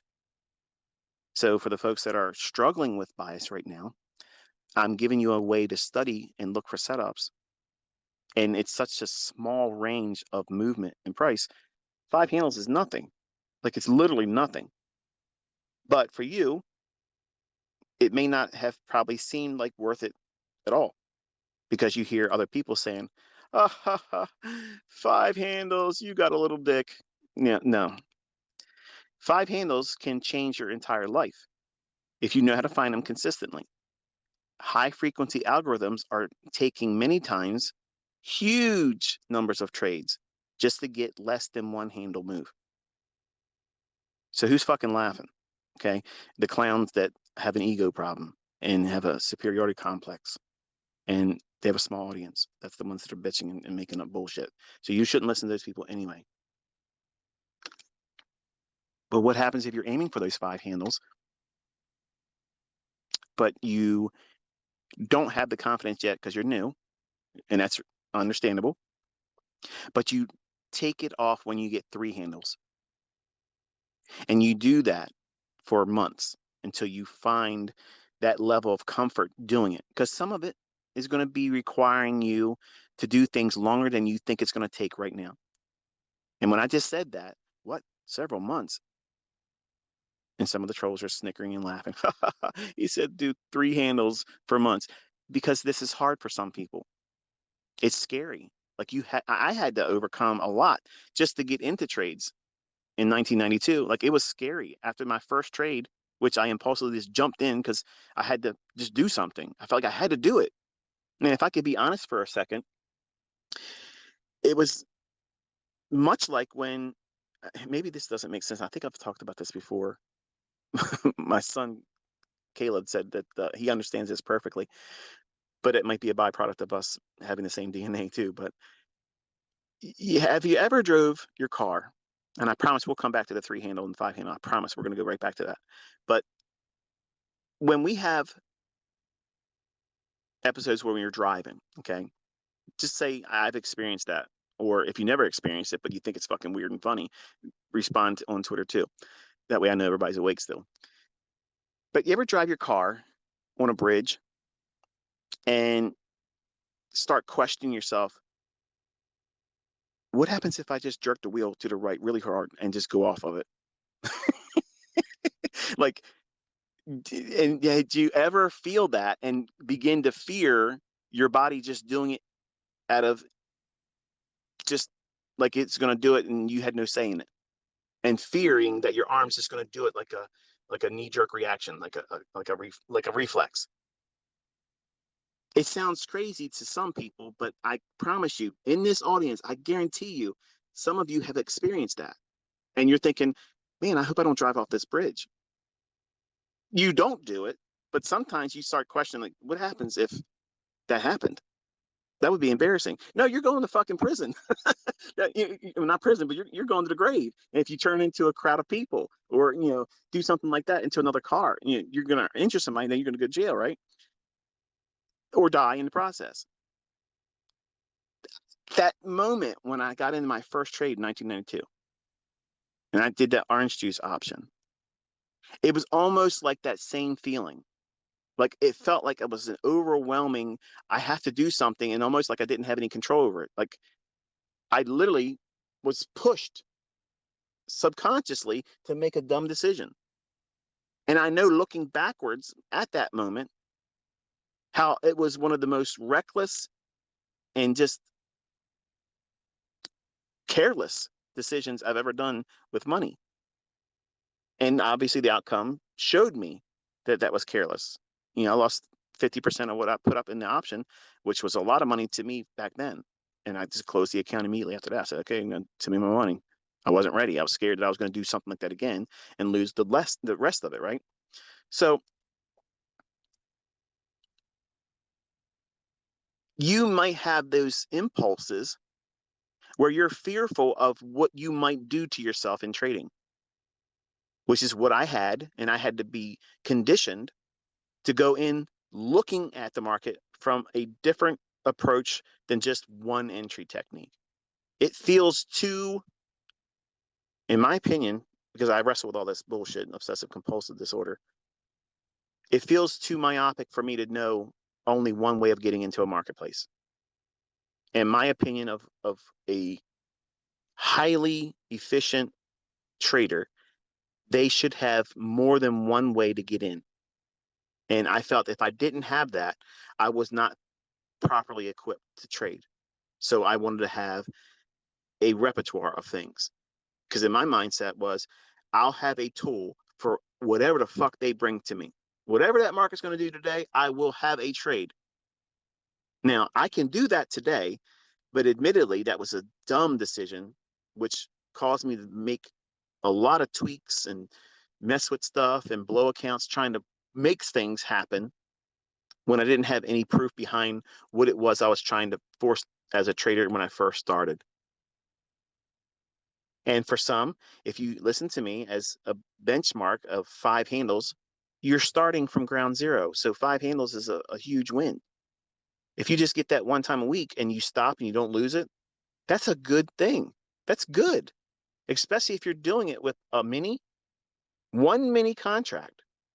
You're doing $1,250 a week. Well, that's not entirely true, is it? If you're doing it multiple times each week, you can build it up to that, 25 handles. But if you do it every single day, do that, you're going to get it that way. But if you just, right now, for instance, the folks that are in Africa, you are challenged financially right now. And in Nigeria, there's a whole lot of shit going on. If you made $250 a week, just a week, that's life-changing over there. And some of you have done the math on that, thinking, man, I'm going to live a whole different lifestyle once this starts happening for me. But in the United States here, unfortunately, and this is not to you talk down to anybody else in another country, but $250 doesn't even pay my fucking cable bill per month. So here we have a lot of expenses and we live lives that are really bloated with things that are just overpriced. And I'm not exempt to that. But these 5 handles can make a major dent, even with what I spend a month. I've already told you, $1,500, $1,300, $1,200 of groceries. And I have not my full family. My 3 older children, they have their own places. They're outside my house. And I still have to pay a lot of money. In my opinion, that's a lot of money for groceries. So I know that all of you that aren't making a lot of money right now, and you're making whatever your job pays, and you have your families, you have your bills, your ends to meet, and you have all this stuff going on around us that's causing shit to get really expensive, like really expensive. The car I just bought my son, Cameron, Nissan Sentra, $28,000. That car should never sell for $28,000. They wanted $29,800. That was the lowest they were going to go. And I said, I will never buy another car from this lot again unless I get it for $28,000. So naturally, they sold it for $28,000. So I know it's hard for everybody else because it irks me to see what they're making people pay for now. And going to the grocery store and seeing how much shit costs, it's nuts. So now bring that into the equation, trolls, and folks that are trying to learn how to do this. They've never done it before. You have to have a goal to reach that's realistic, that it's rewarding if you hit it. And now I give you what? You aim for the 5, but to give yourself confidence, as soon as you get 3, close it and watch and see how many times it goes to the 5. That's what I had to do to build my confidence to get into trades. I conditioned myself that way. Cameron's in the process of going through that. He's going to go through that same process of you're looking for 5. As soon as you get 3, you're going to close it and then watch it. Does it deliver the 5? How long does it take? How much drawdown did you experience from the point where you took off the 3 contracts? I'm sorry, the 3 handles in that one contract move. How much time did it take in drawdown before it went to the 5, or did it ever go there? Those things you keep a running log of. And you're going to be doing these multiple times intraday, which is why I'm telling you to get your $10,000 demo trade or demo account ready. Because I want you to be doing one mini, yes, with a $10,000 account, because I want you to see the effects of rushing in underfunded. But I'm going to show you how to correct the drawdown too. You're all going to create the drawdown because you're going to be doing things through ignorance. But I will teach you how to fix all that stuff and also how to fear getting in. I'm going to do the whole thing I did with myself and what I'm putting my sons through. You'll be able to accomplish beating that anxiety, that, performance anxiety is what it is. I'm afraid I'm going to do it wrong. I'm afraid it won't be like your trades are. I'm going to show you how to get past all that stuff. But for someone that's new, and I give them this model to start with, it's a looking glass. And it allows them to focus on what? Look for 5, be content with 3. And by conditioning themselves over and over again, intraday, using 1-minute charts, it gives them several opportunities per day to challenge themselves to have that experience. It's like a laboratory experiment. And you're going to be prompted to do that. And it's going to be viewed by the trolls as, oh, look at this, this is dumb. No, it's to help you become indifferent to the outcome, which is exactly what you need as a trader. When you put a trade on, you know that this is what your model says it should do. You also know that it's usually more times than not correct. So if it's more times correct than it's not, if it fails, it's not going to cause you to wig out. You're not going to say, oh, well, I'm going to have to jump on something else. This doesn't work anymore. You'll trust that this is a speed bump. That's all it is. It's not a roadblock. It's not a barrier. It's just something that didn't give you what you were wanting that time. Just like getting turned down on a Saturday night at the club. She's good looking, ain't she? Yeah, she is. You finally had the courage to go up there, and you went long on one contract trying to get 5, and you didn't get nothing. You got stopped out. As you said, I'm not interested. Sometimes the market's going to do that. Ladies, you're not exempt either. Sometimes it's just no. I hope he asks me out, and then you see his wife sit down next to him. Sometimes you're going to get full margin too. So by conditioning yourself, looking for something that's realistic and practical, 5 handles as a beginning, I think is reasonable. It's easy, in my opinion, but it's also powerful, because if you can develop the confidence to see this repeating, you're going to see a whole lot of fucking setups. A lot. And you're not going to be fearful of missing anything. Why? How can you get to the point of ICT never fearing missing a move? Because I see them fucking coming at all angles all the time. There's a lot of them. The point is you have to find the ones that you like. I literally walked through on Thursday with the GDP number with my son. I said, look, here's something can happen here. This is what's going to happen here. It was doing exactly what I said it was going to do. But I said, but I want to see the trade that goes up to the fair value gap. That's my trade. That's the one I want to do. But even though I'm calling it live right there in front of everyone that was listening to us, that's what it's like to be, well versed in this. You can see lots of 5-handle runs, up and down. And you're never going to be fearful, which means what? You're not going to be impulsive about getting any losing trade right away back. Just because I can see lots of trades and I can see them coming and I can engage on all of them. My experience has been, when I've done that, I lose sight of where I am, and when the bigger moves come, because it's like a game after that. Like I'm like, okay, I did this one, I did that one, I did this one, I did that one, and I forgot, oh, I'm supposed to be looking for this. And it's, my obsessive compulsive, this takes the better of me, and I don't do well in that situation. So, which is why I did what with my trading. I have to be highly selective. I want to be in the moves that have the best potential for the big runaway runs. I know how to find them, but if I either missed them because it happened before I got to the charts, or it happened when I was sleeping, that's a move I can't participate in. You can't either. I'm not getting up and saying, oh no, Bitcoin just moved 10,000 points over the last 6 weeks or whatever. I don't give a shit. That's not my market. I don't wake up and look at the S&P and say, oh shit, it moved 20 handles overnight. I wish I could. No, I can find 20 handles in a day doing 5-handle runs, up, down, up, down. There's my 20 handles. I'm not worried about it. and you won't be worried about it, which is where you should be as a trader. You need to know what you're looking for, what you're going to accept as a trade that incurs risk, and be comfortable with that. And if it fails, you're not going to lose your mind about it. You're not going to be in a hurry to try to find something that really isn't in the chart.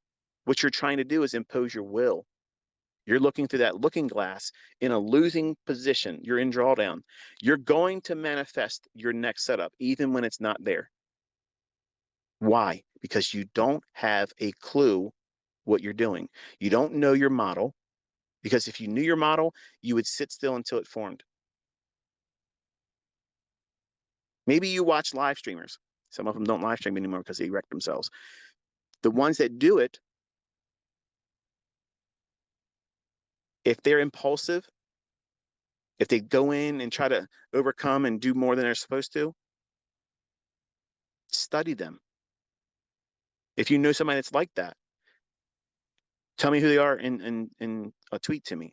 That way I can watch them and see, I don't want to go there and troll, and I'm asking none of you to go there and troll.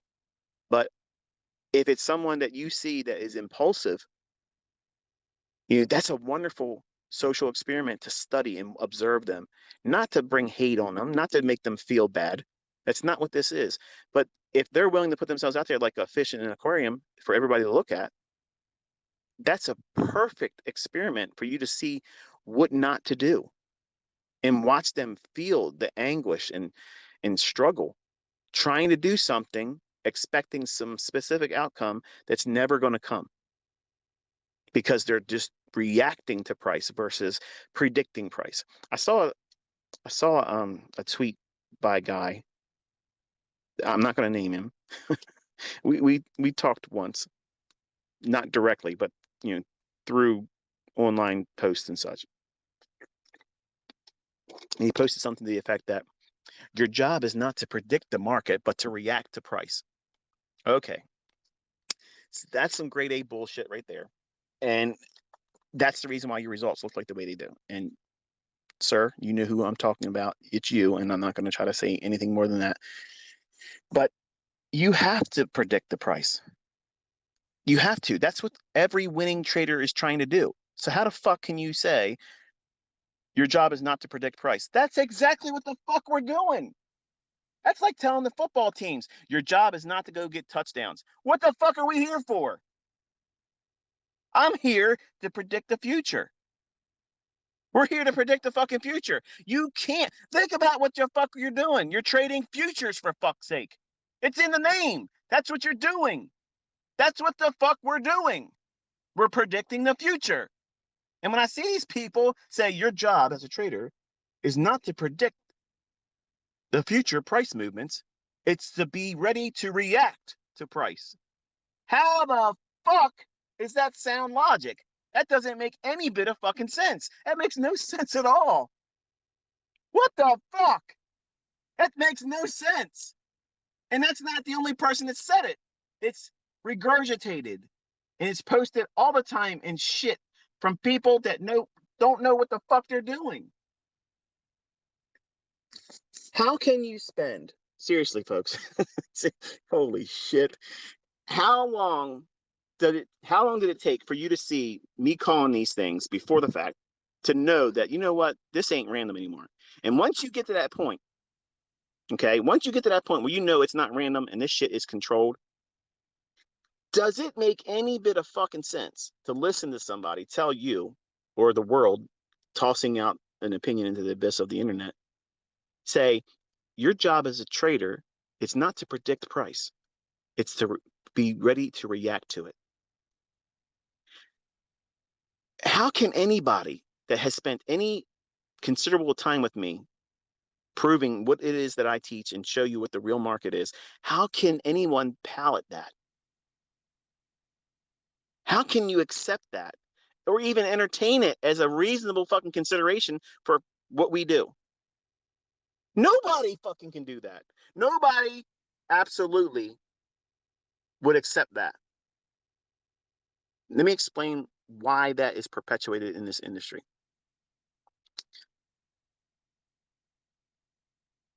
This thought process is a very soothing excuse for why they suck. And there's no nice way of saying it. It's for people that don't know how to predict price. And it's a wonderful excuse for them to be able to lean on, cozy up to, and say, well, it's impossible to do anyway. So therefore, I shouldn't feel bad about it. You bought the hook, line, and sinker that is in books. You can't predict price. No one can time the market. Well, I should change my motherfucking name to no one because I'm proving it every fucking day. And guess who else is doing it? My fucking students. You're seeing them taking trades that I didn't even talk about, but they're using the logic that I've taught. So guess what that means? All the other bullshit is horse shit. Grade A.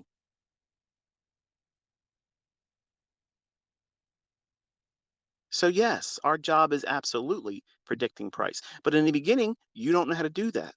So how do you protect yourself from it? You go in with baby steps, gradually teaching yourself to trust your ability to do it.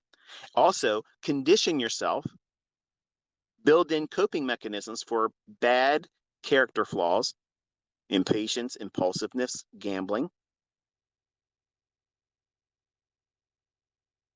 All those things that you don't think you have right now until you start pushing a button. And then you're going to discover you're a fucking train wreck.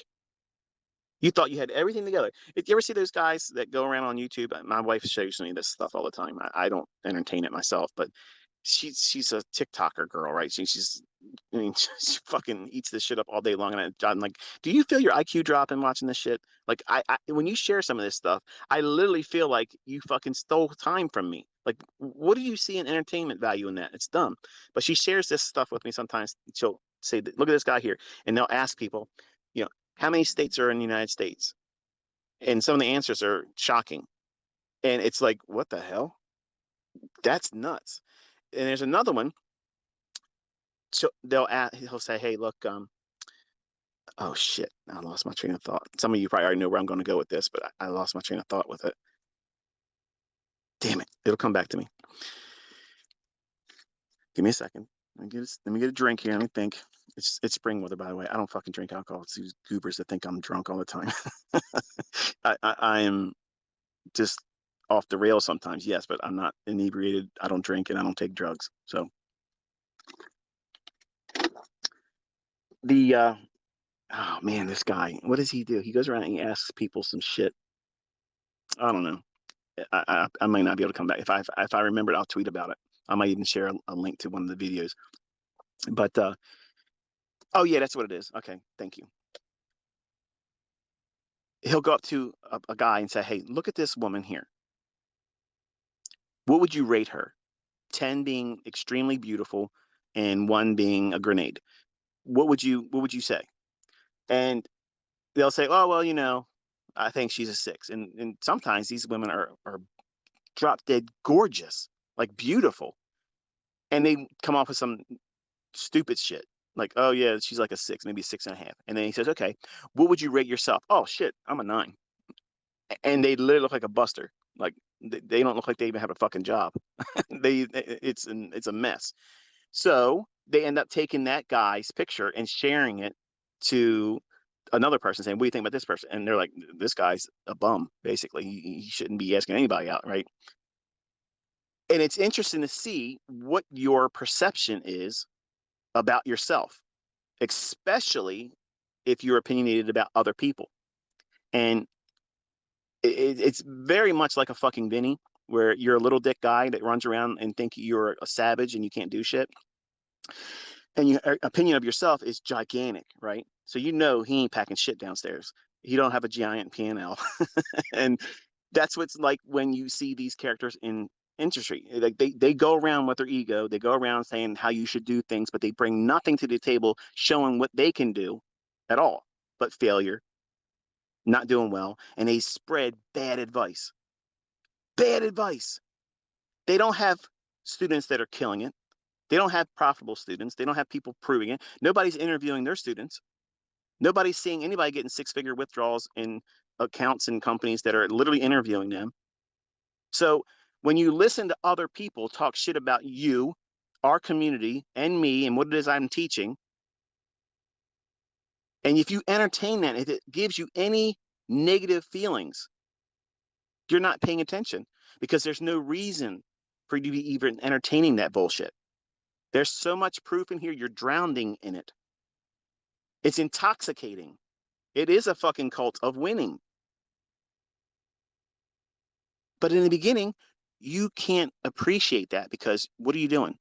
You're having that same complex that this gentleman highlights when he goes around asking other people, what do you think about this person here? What he's targeting is the ability for the human mind to look for the negative in any fucking thing. Toxic thinking in weak-minded individuals or ill-prepared people as traders, and everybody when they first start are all ill-prepared. But you don't know the level of toxicity in you until you start doing this. If you see somebody doing well and you feel like I got to start talking shit about this person, well, you're a little Dick Benny then. But if you look at other people and they're doing well and you don't feel like there's an issue, there's a problem, and you're like, wow, that person's really doing well. And even though you can't do what they're doing, you can't even do anything close to that, you can appreciate what they're doing and think, wow, that might be motivational for me to do that. Even though I can't do it, I don't feel like it's defeating for me to feel that way. Why? Because you're new. You're new at it. And so many, especially the young men, so many of the young men that come in this industry that follow other influencers that make it about image. Everything's got to be the new car, the nice cars. I'm telling you, having had lots of shit like that, it doesn't make you a better trader.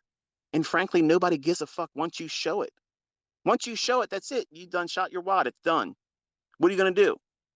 Be seen in it again with a different haircut? They've already seen, okay, so what? You got a car. Big deal. What have you been doing in your trades? Show me your live account trading. Show me over a chart while it's ticking real time when I'm watching it. Show me what the market's going to do. Tell me what it's going to do. And unfortunately, that's the stuff that never fucking happens. And that's where I live. That's my fast lane. I'm taking you in there doing that. But I also know, as your mentor, that you're going to have problems in the beginning. You're going to discover things about yourself that you are not going to like.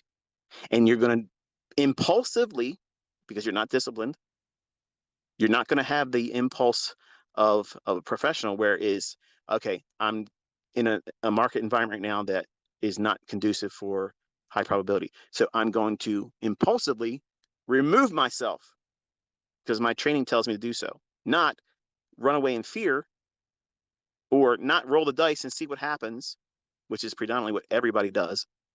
That's the demo disease, okay? Push the button and see what happens. Push the button and see what happens. In the beginning, you're going to be a train wreck when you discover what you have as character flaws. Nobody has ever started this industry, ever, ever. Never happened. It's never, ever happened. It's never happened. Where somebody walked out here, got it all right from day one, and never had hardships or had to wrestle with internal conflicts with what they are as a trader, what they're not as a trader. They don't have a person out there in the industry that's like that. Everybody comes in here and we are all baptized in the fire.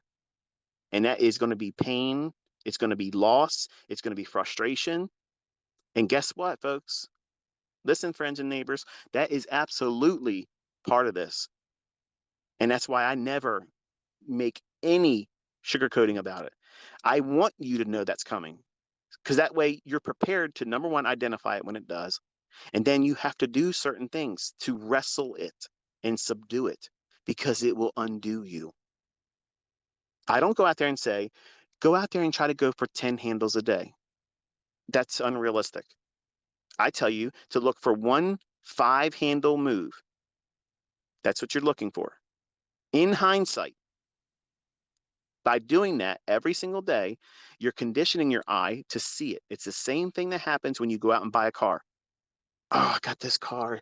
It's such a pretty blue color. Nobody's ever got a car that's this color in my neighborhood. And all of a sudden, as soon as you buy it and you drive home, on your way home, you done seen 17 of the same fucking car. It's like everybody went out there that day and bought your fucking car. How did that happen? How the fuck did that just happen? It didn't just happen.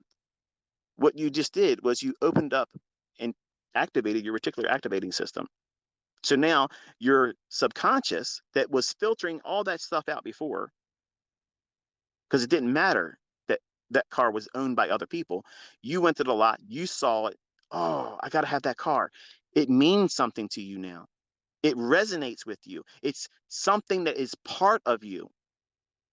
So it should come to no surprise when every time you walk around, you see your car because it means something. You have adopted that as something meaningful to you. Well, when I tell you to look at hindsight and backtest and study old data looking for shit, and I tell you to pause the video, look through price and tell me what you see. Well, not that I tell you to tell me what you see, but annotate what you see in your log, in your journal. When you do that, what you're doing is you're activating your reticular activating system. And when you do that, what you're doing is you're inviting your subconscious to draw on to something that is meaningful to you. What is that? I'm teaching you fair value gaps because it's the most visually identifiable thing in price action, apart from relative equal highs and relative equal lows. So in short, really, you could just trade with just that. They're the two most important, visually pleasing, easy to find.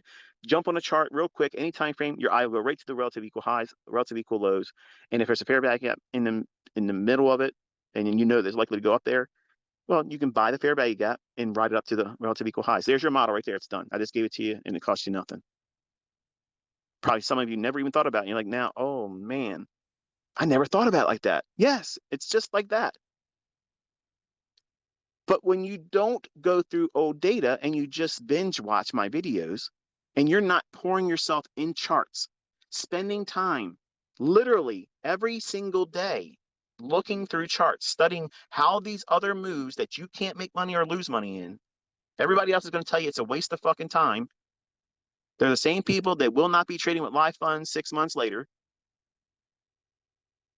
There's a lot of bad advice in this industry, a lot of bad actors, a lot of just a lot of chapped asses, man. And I'm sorry. I'm sorry it's harder for some of you. I'm sorry. But it wasn't easy for me in the beginning. I've just been doing a whole lot longer. I know what works. And I'm telling you, if you listen to the shit I'm telling you to do and avoid the things I'm telling you to avoid, you will save yourself a whole lot of time.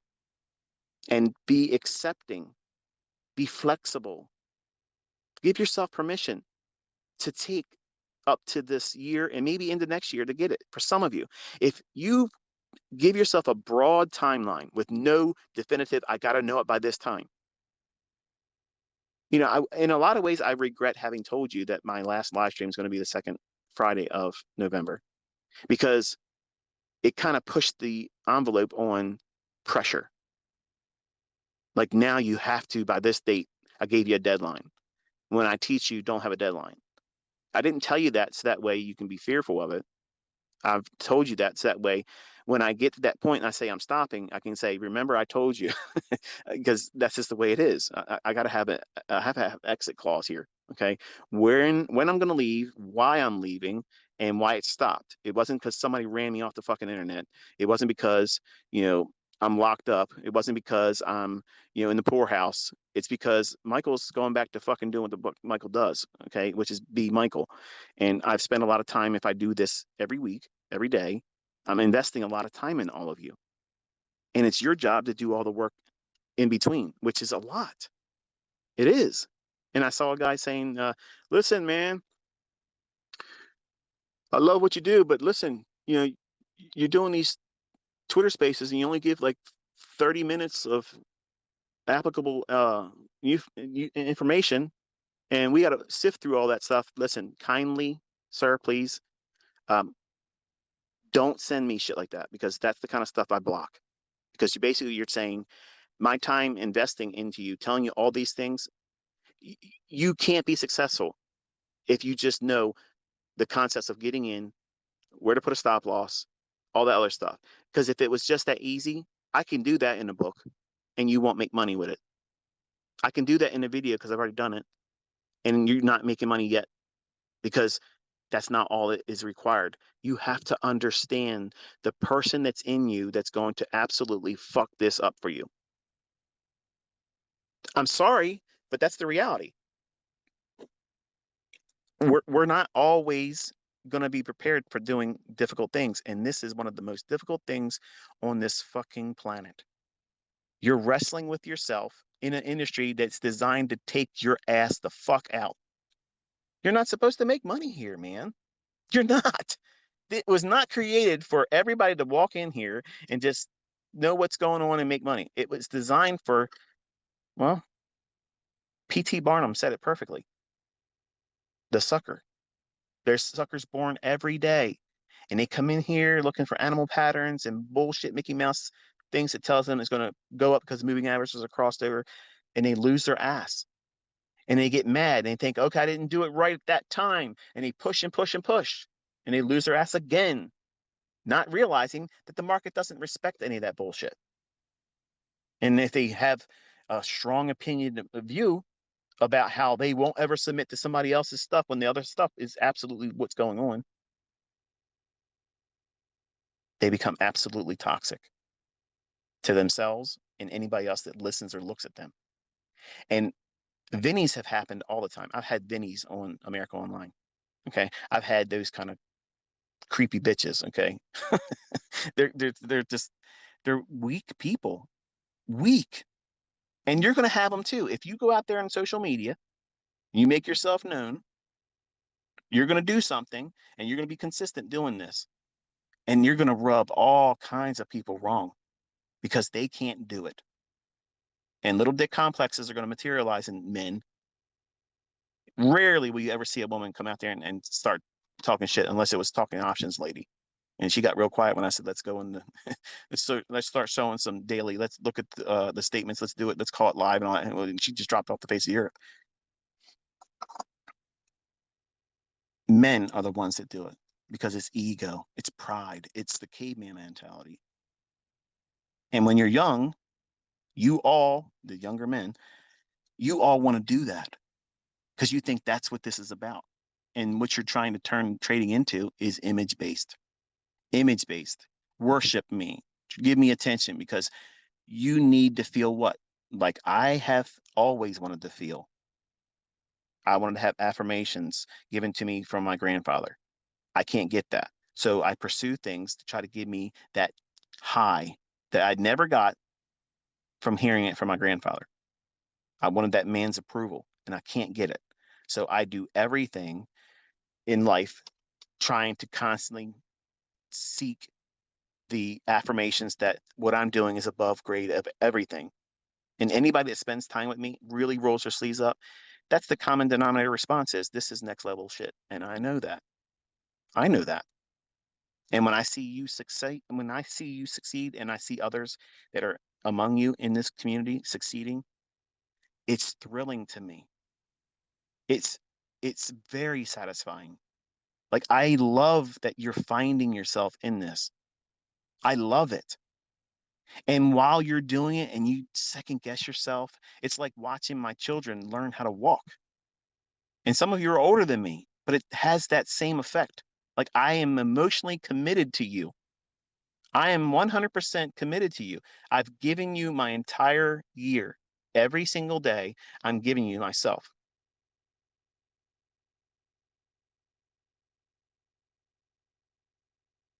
Motherfucker, you better keep driving.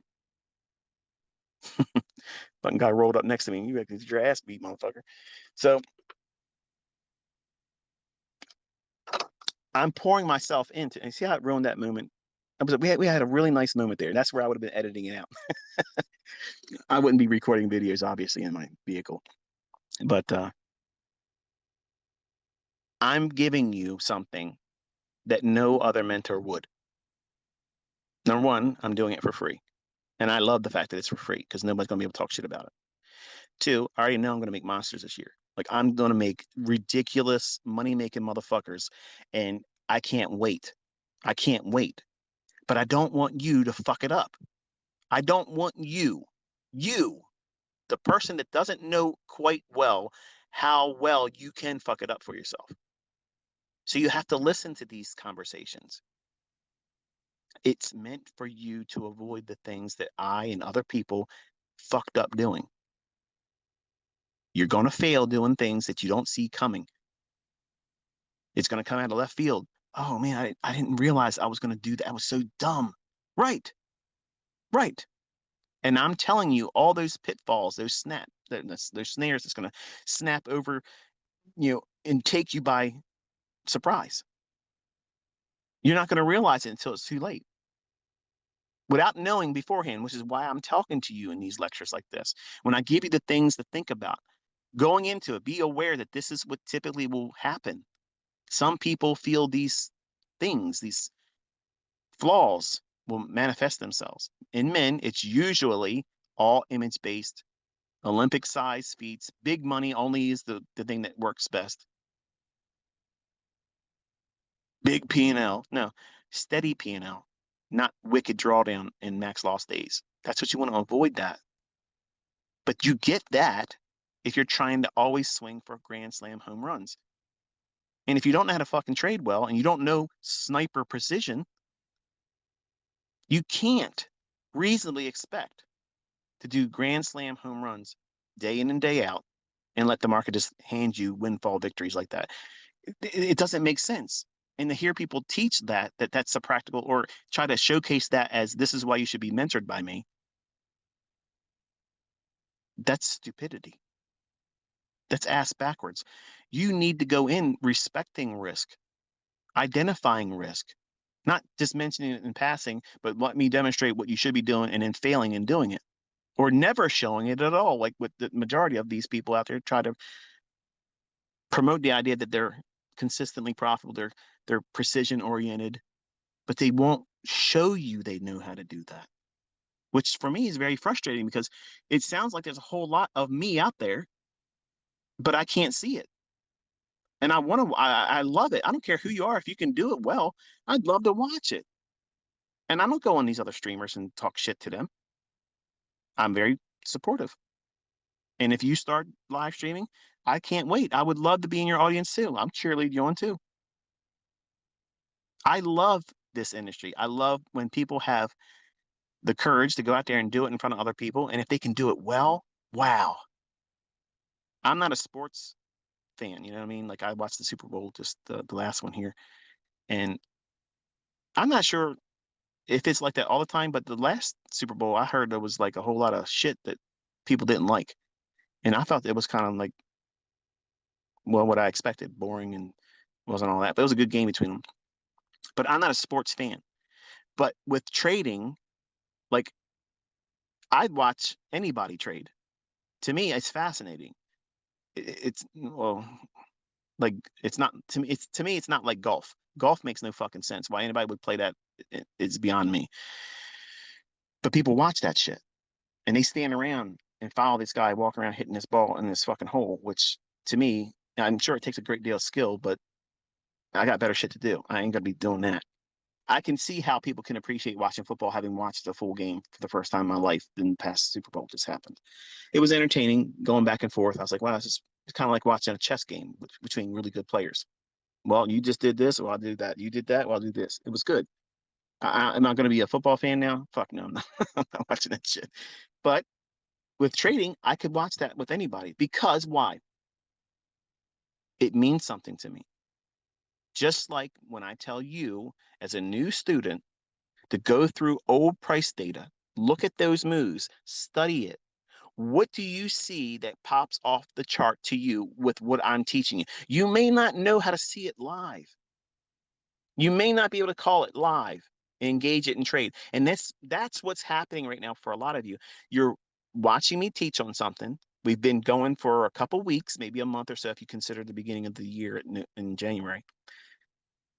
And you're complaining in your tweets that, oh, I missed this setup. I was going to push the button and trade. First of all, you're wrecking yourself right there because you were told not to trade. You can't learn this trading. You have to learn this when there's no money, not even a demo. You're reading price.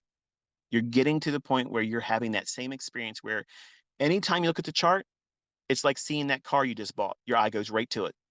You can't, it's not like you're looking around for your car that you just bought. Your eye just jumps to it. Why? Because you've conditioned yourself to look for it. You have identified that as a pattern. It's a point of interest that is meaningful to you because you keep looking at old moves. And because you've done that, you've conditioned yourself like a weight trainer. You keep working your arms with heavy weights and you're eating well, it's going to grow a larger muscle. Well, your attention to detail, and the details are what I'm teaching you. These elements, these PD arrays. It doesn't matter which one I love. It doesn't matter which one I'm using today, next week, going forward for the rest of the year. It only matters which one that you like. Which one makes the most sense to you? The first one that you can see easily in the chart, and it might not be the fair value gap. To me, it's the easiest one to see and spot, but it might not be for you. You might see a breaker. It just makes perfect sense to you. And guess what that means? You're going to trade breakers. It doesn't mean it's inferior or superior to any other one. There's so many times traders will ask me, what's your favorite setup? The one I'm getting in. I have lots of them. The one I know I'm going to fucking get the outcome I'm looking for right now. That's the one I like the most. The next trade I'm in. That's the one I love the most. I have lots of them. And I try not to build the case for this is my favorite setups, because as soon as I say that, the celebrity complex that comes over people when I'm just an average guy, dude. There's nothing, literally nothing celebrity about me. I just know this stuff. And when you ask me what my favorite is, I know why you're doing that. It's the same reason why I was wishing I could reach out to Larry Williams and say, which one of these trades would you like doing the most? I just asked it of Linda Rash on Twitter. I'm not even sure if she even responded to me, to be honest with you. If she did, I didn't see it, but I gotta go check my tweets and see if she responded. I know some guy did. He replied, said, here's a video where she talked about this or that. I was kind of actually hoping that she would respond, but if she didn't, well, whatever. But I asked her specifically, I said, if you had to only trade one setup, and you could only trade one setup the rest of the fucking time you're on this planet, what would it be and why? I'm not sure if I asked for what market, but that was a question I wanted to ask Larry Williams. Like, if you had to only pick one setup, that was your go-to, you couldn't do anything else. Me, if you were to ask me that right now, I can tell you what that is. And know that what I'm about to say, for some of you, ain't going to make any bit of fucking sense. You're like, oh, how does that? And you're going to see people tweeting. Can someone send me the video where ICT talks about it's going to happen? Don't think that this is the best thing for you. It's not. Not all of you, it isn't. But for me, if I had to only trade one setup and I had to wait for it, and it had to be there in the chart, or I did nothing, I would be trading the second stage distribution in my market maker sell model, or my second stage accumulation in my market maker buy model. And that literally is taught in the core concepts. Like it's there.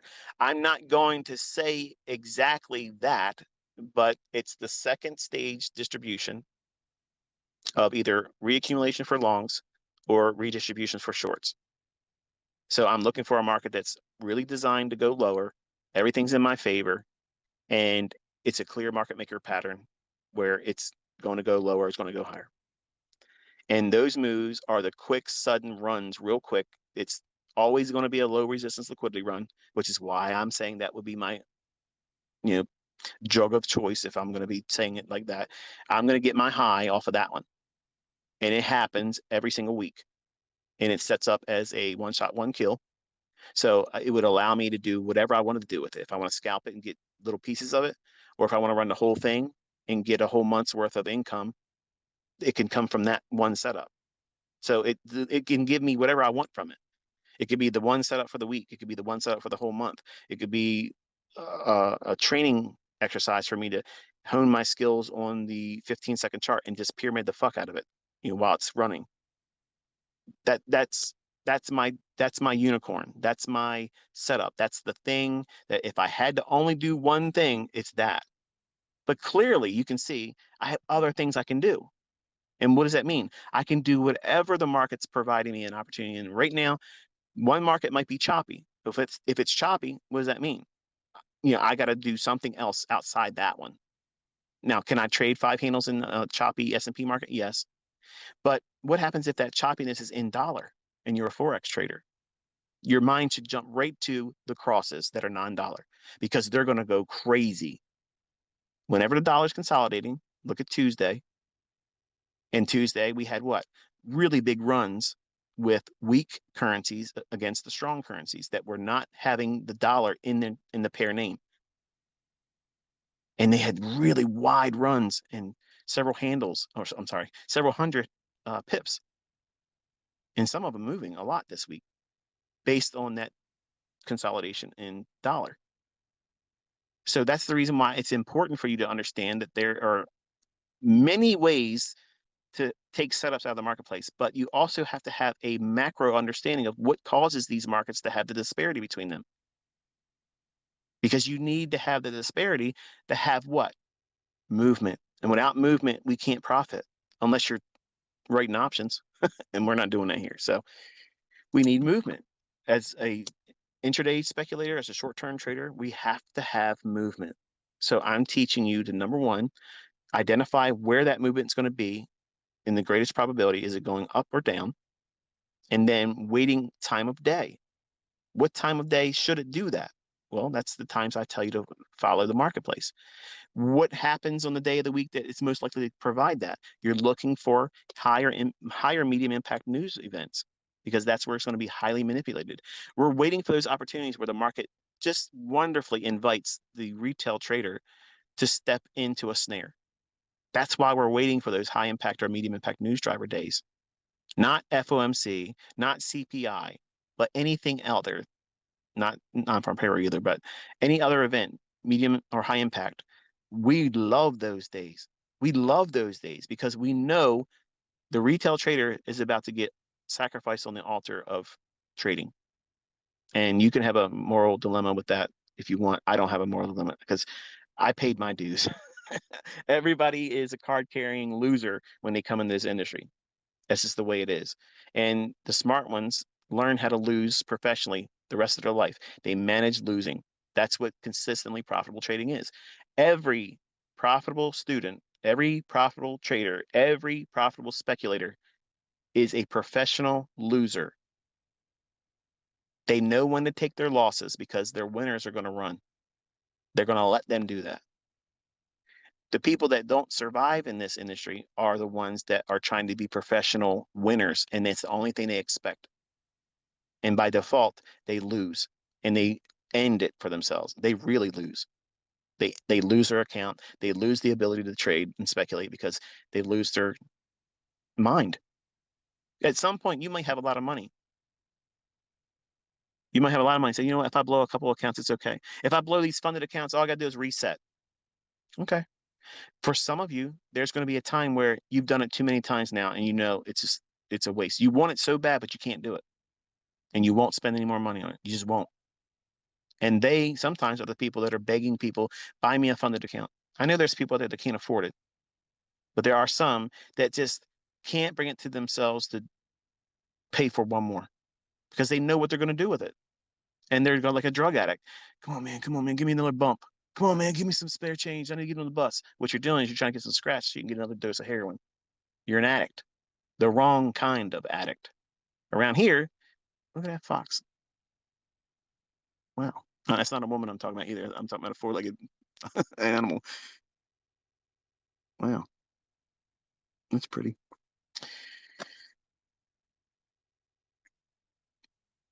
That took me out of where I was saying. But anyway, it's 20 minutes after 10. I've been going for almost 2.5 hours. Fuck it. Let's end it at 10:30. Make it round it up. We got 11 more minutes, right? So I'm hoping that in all this rambling tonight, I'm reaching some of you because the things I put you through in studying and observing things, I know what you want. You want me to tell you the trades that are moving and get you into it so you can make money because you think that's what you need. And I want you to be able to do this when I'm not here. And the only way that's going to happen is to teach you the proper way of doing it and also put you in the charts for homework. Your homework is every day backtesting and looking. Backtesting isn't necessarily, my version of backtesting is not equivalent to what everybody else talks about. Backtesting is a casual view of previously traded price data that you can't participate in. Okay. Mock trading is going back to those moves and market replay, maybe a simulator, something like that. That's mock trading. There's a place for that. But my point of back testing is there validity behind the setups I'm telling you to look for? And where does your eye gravitate to? So you're back testing the repeating phenomenon of a individual PD array. So you go through the process of going through old data and say, okay, I'm going to look for breakers. How many times does a breaker form? On what time frame over the course of the last 16 weeks, last 12 weeks, okay? And you look at how much time it took for that market to deliver to a level that I teach you to look for. So if you're going short, you want to reach into a discount array, old low for sell side or old imbalance below whatever the equivalent would be for the range you're in. Vice versa if you're going long. And you're going through and you're writing down a list of how many you see, how much movement there was, how much drawdown there was. And when you're doing that, what are you doing? You're drawing up an affinity for that pattern because you're spending time looking at it. Just like when you were at the car lot and you looked around, you saw all those dogs of a car, and you saw that one that just, it had to go home with you. That was the one. Well, you're doing that. You're walking around that car lot by looking at these old price data, and you're going to find that just beautiful cherry of a drive. You just want to have that one, take it home. And yes, it breaks your heart if somebody says it's ugly, but fuck them. You love it. It's your car. Well, that's the same thing with your trading pattern. Everybody's going to have an opinion about it. Oh, it's stupid. This is so much better. I make more money than this, but they ain't ever going to show you that. Bottom line is everybody's got an opinion. Like to have an asshole. Who cares? Nobody gives a fuck. You didn't ask, don't ask them. Don't let anybody give you any input either. Which is why your trading journal should not be on social media. But many of you treat Twitter, Instagram, all that shit as your trading journal. And you're inviting toxicity. Don't do those things. Don't do those things. Because the only thing you're doing by doing that is inviting somebody else that is ass tore up. They have no profitability. They have no clout. They have no following. They have no happiness. They're miserable pieces of shit. And they want nothing more than to make you feel miserable too. And they'll love doing it. So don't invite that. Don't allow for it. Keep the focus on the things I'm telling you to do, which are boring in the beginning. But I promise you, if you go through the process of looking at old data, and once you find that thing that makes the most sense to you, what thing is that? It might be the fair value gap. It might be the breaker. It might be the optimal trade entry. It might be institutional order flow entry drill. It's whatever pattern that your personality aligns with. And you can make money with that one thing and never do anything else with the shit I've taught. Think. Bob Ross. He did most of his painting with the big brush, the small fan, and a little detail pen, not pen, but detailed brush. He had lots of brushes, but most of his work was done with those three particular brushes. Go to an art store, there's an arsenal of brushes. I couldn't tell you what the hell those things are for. I'm sure they're specialty for something. But imagine that brush is your PD array. It does a specific thing. You only need one thing to do a specific thing, which is what? Profit. You have to have a multiplier, a reason to get in. What's the catalyst that puts you into a trade? That's all you're looking for in the beginning. But you have to decide what that is. I can't push that on you, which is what everybody fucking does in their other shit. Here's my MACD. Here's my settings for my moving averages. This is the harmonic pattern. This is the thing that is going to overlay above the highs and below the lows. It's going to tell you to be a buyer or seller. That's pressing you into a mold. You don't know the logic behind some of that shit that's being utilized. You don't know what's making it do it. So how can you trust it? You can't build an affinity. Like when you go to that car lot and you buy a car and you drive off, you have an affinity for that car. You're driving it. It means something to you. You can see it everywhere now. You think everybody's driving your car. You come out of the grocery store and you think that someone moved your fucking car. It's just somebody else bought that same car. Your attention span is dialed on that one thing. It means something to you. You need to make this be meaningful to you. I can't do that by talking to you in a video. I can't do that by me trading the setups. It might be entertaining. I might have a good choice of music when I'm sharing it. That's fine. I might not. The music's for me. It's not for you. But that execution is not to inspire you on that one setup.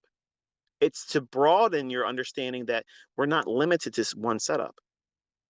And there's setups a lot. And I can engage them and you will be able to do it too. But in the beginning, you need to give yourself the opportunity to find what it is that your personality is best equipped for. And any educator that tries to press your ass into this is the only way to do it, where I'm telling you, the only way to perceive price being delivered is the way I'm telling you it should be, because anything else it's contrived. It's all bullshit. It's conjecture that doesn't have any rooted truth behind it. I'm explaining to you before the market does what it's doing. So that's how you know you can trust me. Whether you believe there's an algorithm or not, I'll leave it to you to wrestle with how is it I'm doing it. I've already told you what it is that I'm doing. If you choose not to believe, that's fine. You don't need to subscribe to the algorithm theory.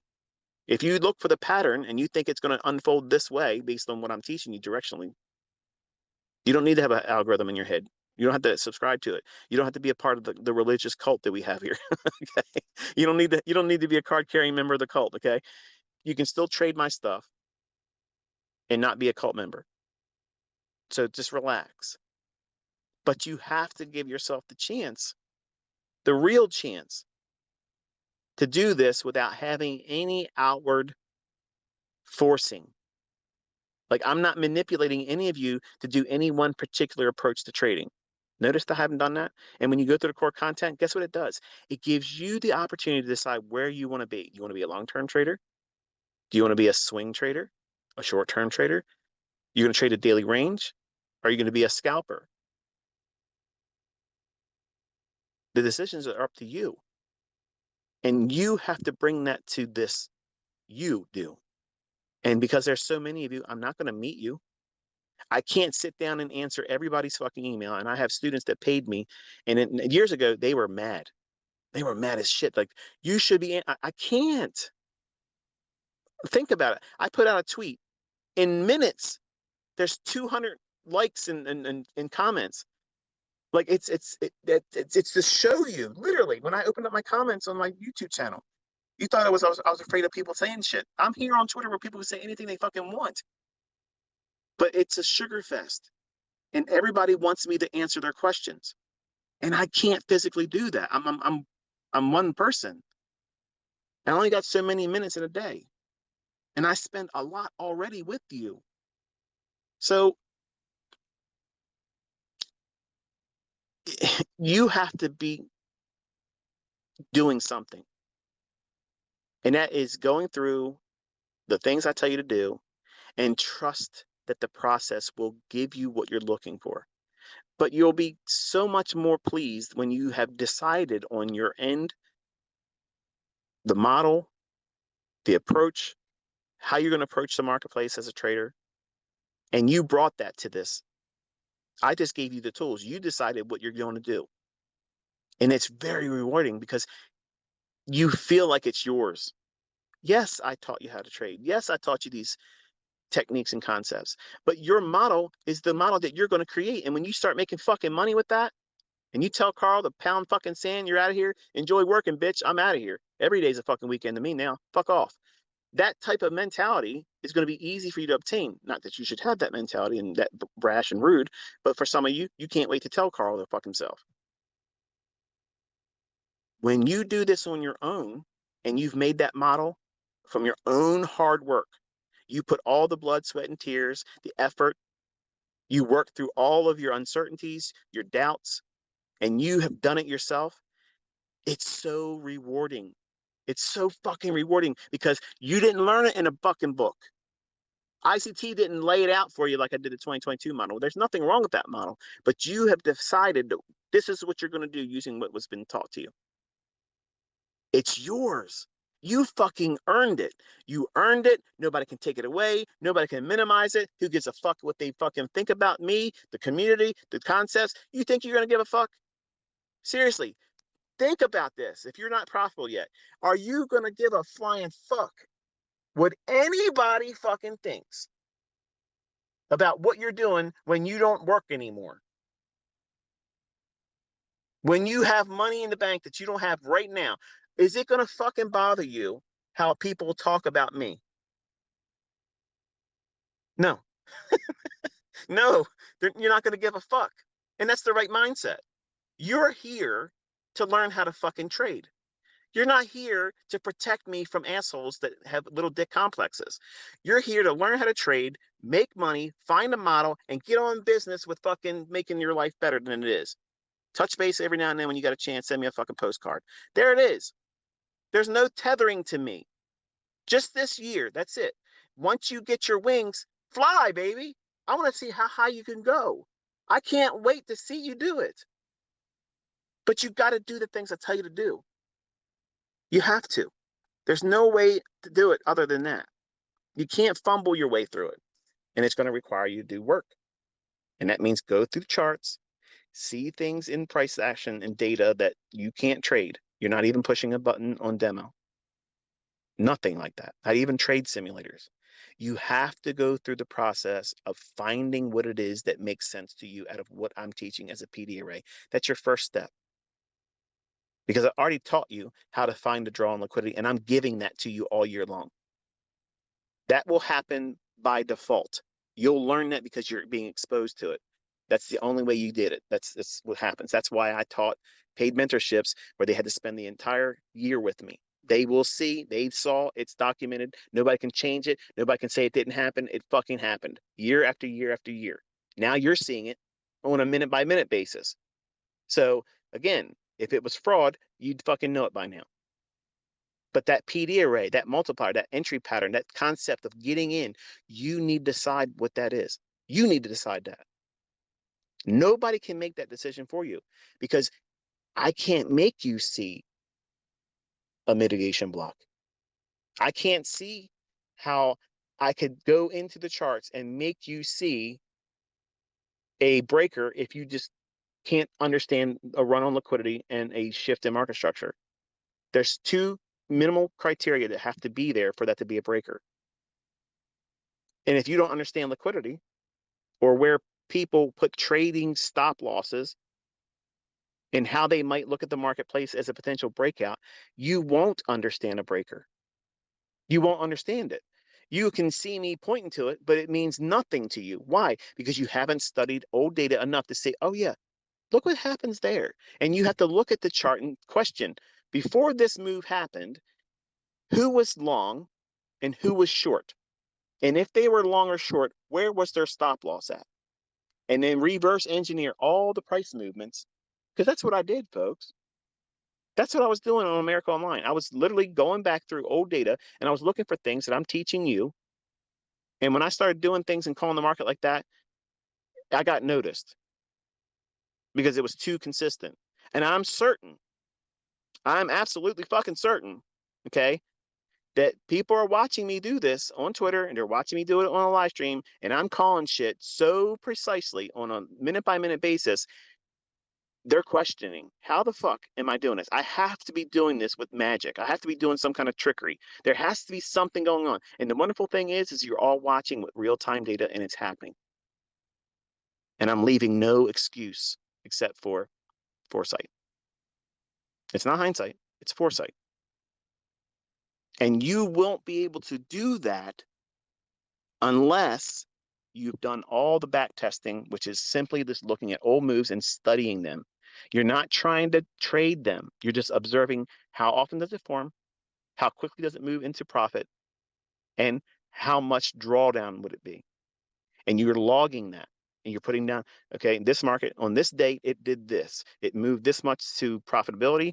This is how much it had in drawdown, and this is how much time it took to trade. And then you're going to get a running total or an average of how many points or pips, whatever market you're looking at, on average, collectively, cumulatively, you'll see that. And then you'll also see what's your maximum losing trade that you saw in that sample set, and what was your maximum profit trade. Throw both of them out. Then average what you have there. And that'll give you a pretty good idea as a baseline. If that was going to be your model, this is what you, because you can't say that would have been my best trade, I would have got that. Take that out. And your worst trade, what was potentially your worst trade, you probably would have not had your entire stock taken out because you could be doing partials. So you got to take both those numbers out. Don't even factor them in. Now, some of you might argue and say, no, I can understand taking your best winning trade out, but you got to leave the worst trade in there. You're talking from a perspective that you want to wreck your fucking self. I'm not taking on ridiculous risk. I'm not trading to try to save face on live streams, okay? I'm not doing that. I'm trying to take measured, calculated risks. And if the trade is going to go bad, generally, most times I'm going to see it's probably not going to be there. And I start doing that too. The 3-minute rule of it's got to start talking to me right now and be in my favor, or I'm going to start taking some of the trade off or close it all away. I have tools for all those things. You don't see these other traders out there that are trying to teach you. They don't have that shit. They're just reacting because they believe they have to react to their bullshit that pops up on their chart. They got to react to the indicator. They got to react to something happening outside of price itself. I'm predicting, I'm telling you what these candles are going to do. Come on. How much more evidence would one need, right? I got a whole year of it. I got a whole fucking year of it. My bag is not empty yet. Got a lot more cookies in this jar. But I gave you 6 more minutes than I told you I would give you. And yes, I'm going to regret having talked the way I talked in this one. And I can't help it, but given enough time to run, I'm going to run wild. And I apologize if I spoke in such a way that was not becoming of a mentor that you would have high regard for. But everything I said tonight, I meant. Everything I meant for your learning, guide you where your focus should be, and to remind you what you're here for and the length of time that's going to be needed for certain things to develop. But you will do well to listen to everything I'm telling you to do and do your best to do it, even if it feels uncomfortable, even if it feels like it's unproductive or counterintuitive. Remember, you're coming to me to learn. I know how to do this. I'm proving it in a degree that nobody else is going to be able to match. Dave, a reminder, I'm going to be expecting you to call every single 1 minute candle.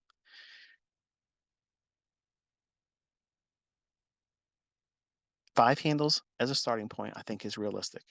Let me know in your opinion. I mean, even if you don't think it is, if anybody says they don't think that 5 handles is a good starting point, like a training wheel operation for a target for a new student, if you don't think that's a good thing, say so. But folks in the community, don't blast them. Be respectful, and ask them why if they don't want to divulge that in their response. Preferably, they should. They should say, I don't think it's a good idea to look for 5 handles initially as a first target as a developing student, and here's why I believe that. But if you believe that 5 handles is practical, something that is reasonable, that's not too high and lofty, and it makes sense to have something like that to be a first rung of the ladder in terms of experience to strive for, let me know that also as a reply to me posting this Twitter space on my feed. This reply to that post, and let me know if you think 5 handles is practical and it makes sense for you to see that as a first rung objective, because I think it's practical. I think it's something that you'll see form pretty easy and frequently over the course of a week. I mean, you have lots of opportunities to see that form. And if you're trading with one mini, that's $250. And a lot of you young guys and gals, and maybe the older folks that are, on Social Security, you don't work anymore. And if you just got one trade with one mini, that's 5 handles. That's $250. I'm certain that $1,000 extra a month would do a whole lot. Maybe you're on medications and prescription medicines, and maybe your insurance doesn't cover everything. There's a lot of things that could be out there that would cost you a lot of money right now. And if you can pick up an extra $250 a week, and that's all you ever was able to do, that's not failure. That's not failure. And it's not Lamborghini. Okay. I know. And that's exactly why I've taught the same way all the time. Practical. Practical. Everybody that turns this industry into get rich quick, they are fraudulent, because 99% of the people that are telling you they can do this can't. And whenever they try to, it's interesting to see how they fail. And the people that are teaching practically how to do this, I think, are the ones that are more prone to be able to do it. And I'm just trying to be an old fuddy-duddy ICT.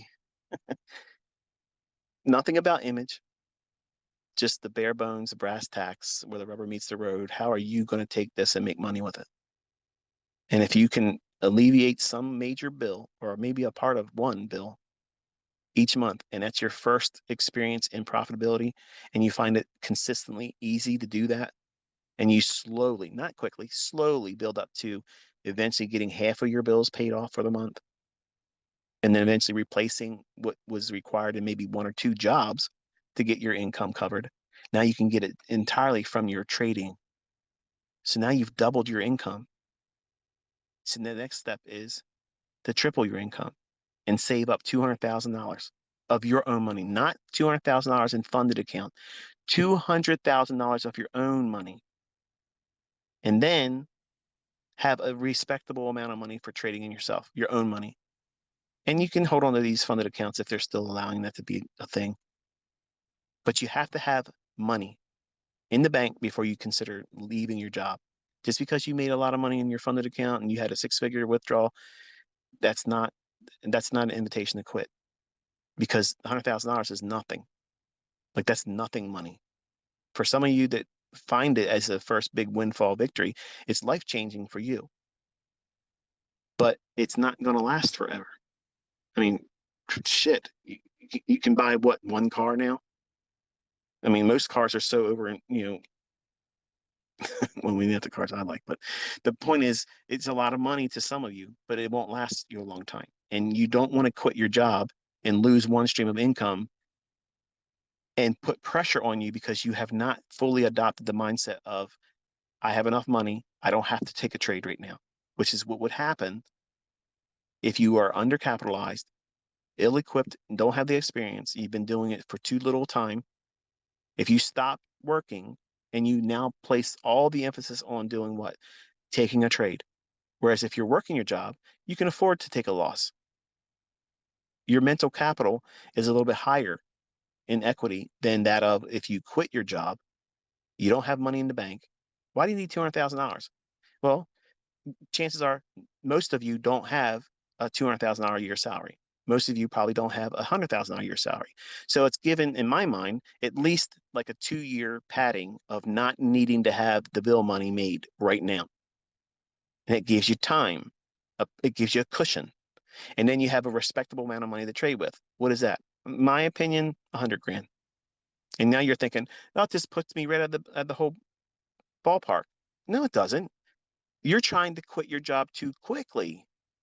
You're going to have to fucking work with Carl for a little while. That's the way it is, man. Okay. But there's coming a day, if you do everything I'm telling you to do, you have the advantages of getting there. You're not being promised that. But if you do all the things right, you're going in the right direction. If it takes you 3 years, what's the alternative? You're fucking working with Carl. You're going to work with fucking Carl. So just put your nose in the books. Okay. ICT book right here. Every day we're writing a new chapter. Every week it's a new volume. All you have to do is keep showing up. you will get fresh bread and you'll grow stronger over time. You'll get more experience. And when this happens and you finally find yourself, think about it. You think these people I'm going to interview, they're making big money. They're getting six figures. I guarantee you, when they first started trading, that was only a dream. They couldn't see it happening. Now that they've done it, they know it's possible. They don't have that fear of, I wonder if it could. It is fucking happened for them. They've done it. Some of them done it more than once. So now they're desensitized to it. They don't see it as an impossible thing. Whereas right now, you think it's impossible. Everything's impossible until you do it. Everything. Everything. Everybody told me I would never figure this shit out. And I probably figured out some stuff. And you'll figure your own shit out too. But quitting your job too quickly is one of the worst mistakes you're going to make because you're going to place so much pressure. More than if you were trying to live stream trading. Because you can get up there and say, no, I'm not going to take any trades because you can get stage fright. And just don't take any trades. But you can't not take trades when you don't have a job. And the only means of income is you making winning trades. If you don't have the experience of knowing what you're looking for, knowing it like the back of your hand, and you know that you're going to find a setup, I know I'm finding winning setups next week. I know. Do you know that about what you're doing? If you're honest, do you really know that? If you're honest and you say no, that's not weakness. You know what that is? You're being practical about yourself. You're being practical and realistic with your present aptitude and skill set and the lack thereof. You're not already trying to do something or thinking highly of yourself without having the ability to do those things. You're literally on the right track if that's how you think. Because you're being realistic, you don't think that you're going to be able to do that because it's not practical for you right now. It's too early in the game. It does not mean that that's how it's going to be. You're never going to get it. It just means right now you're still in development. You're under construction. And I am turning you into a savage. You're going to be a bad motherfucker come November. And maybe you don't talk like that, but you're going to be a bad motherfucker. Let's just be honest. You're going to be a motherfucking savage. You're going to be able to look at these charts in short order, very short order time. You'll know exactly where it's going to go. Yes, I fucking said that. You're going to know exactly where it's going to go. And you're going to have multiple ways to approach getting in it. That's empowerment. That's what the outcome of this year is going to be. And you're seeing proof of it every single day that we get together. These things repeat. I'm calling shots. I'm calling where the market's going to go. All you have to do is study it and then let the process of being there, observing it, even if it's in hindsight, if you can't be there when I'm doing it live, watch the recordings or add the tweets to your chart afterwards and see it. Your eye will be trained in observing it. And because you're doing it, these motherfuckers are going the wrong direction. Stupid people driving around here. Bel Air, Maryland. I don't know where you guys are at listening, but the driving up here is mental. Like they literally tailgate like crazy, like they're gonna push you. And I felt like I had to tell you that. I'm sorry. I had to confess. It's one of my pet peeves around here. And it's mainly the ladies. Like they got somewhere to be all the time. And don't be mad at me, women. Okay. It's just I'm just telling you my observation. My wife even commits behind me with that idea and says, you know what, hey, it is the women up here that tailgate too much. But see what I mean? See how easy it is for me to be distracted? And you want me to be on a live stream with chat people talking to me? No, I won't be able to see candlesticks doing anything. So my reticular activating system is keyed up on everything. Short attention span. I'm on everything. But anyway, backtest, study, look for the things I'm telling you to look for in lectures, and do that while we're doing this tape reading. That's how we're spending the first 2 months. We already got through pretty much this month so far. Just a little bit more time, and then we'll be into what would be considered month 2. In month 3, you're pushing buttons. Okay, I'm going to put you in the markets. I'm going to tell you, do this right now and start tracking how much time. And you're all going to have different fills. You're all going to break the rules. You're not going to put your stop loss in because you're going to be fearful that you're going to get stopped out. Like I'm in the room looking at you, and you're afraid, or you're afraid that other people in this community are going to see you do it wrong. And I want you to press into that and be interactive with me. Share that experience publicly when I ask you all to do it. I'm not making money on the tweet replies, okay? So it's not traffic. I'm not monetized in Twitter. I'm doing it so that way we're seeing and hearing each other just like a text message. Like if I was your brother, if I was your dad or a relative, I want to send you a message, like I had your phone number or whatever. I'm treating that medium the same way. I'm looking out for you. It's just a lot of you. And every time I'm tweeting to you, it's the equivalent of me texting a family member saying, hey, here's my focus right now. I want you to know about this. So it's not a signal service, but it's like a handshake. I'm grabbing you, pulling your attention to something right then and there, and then you have to engage it. But in April, you're pushing buttons then. Like that rest of the year, we're pushing buttons. So that way it's conditioning you. And I'm going to put you through the same process I'm putting Cameron through it right now. And hopefully, it won't take me more than 4 weeks for him to be, I'm hoping it's going to be less than 4 weeks, to be honest with you. But his performance anxiety that's hindering him right now and trying to, not convince me, but to impress me rather. He wants to be able to do it quickly and say, look how I was able to do it quick for you, Dad. Don't do that. And none of you should feel that way either. You take whatever time that you require. If it takes you the full year, so what? That's exactly what I gave allowance for. I think it's going to take that. And for some of you, it may take a little bit longer. That's okay. If you do everything I tell you to do, it will happen for you. If you quit, then you failed. I'm not getting paid by you trying to do it. I'm not making ad revenue on how much backtesting you do. Okay. Think about it. You got to really put this in perspective. What is my motivation here? Your success. Is your success your motivation here? Or are you just dabbling? If you're here just for morbid curiosity, you're wasting your time.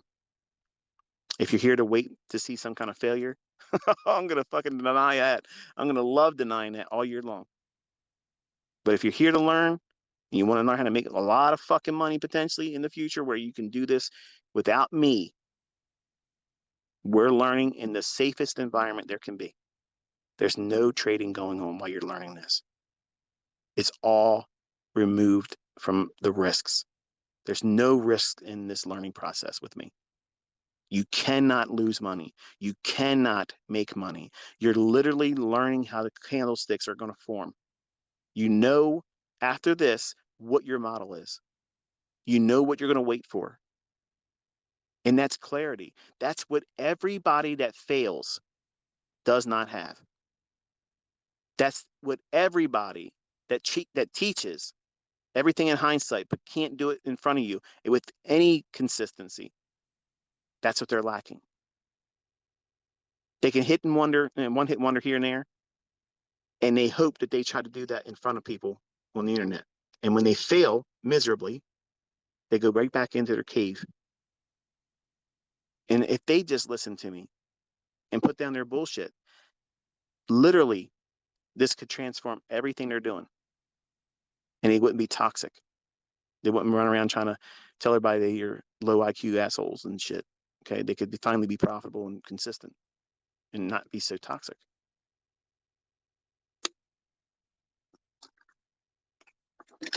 So anyway, got a short little drive back home. I'd love to take you home and talk to you while I'm doing so, but I go back through some forests and such, and I'll probably lose you in the signal. So this is the part where I tell you that you got an extra 25 minutes or so. No extra charge. ICT, you're a hell of a guy. Yeah, I know. So enjoy your Sunday. I don't know if I'll be tweeting anything tomorrow, but I will be joining you on live stream on Monday, and then we'll be going back at it again. So until I talk to you then, be safe.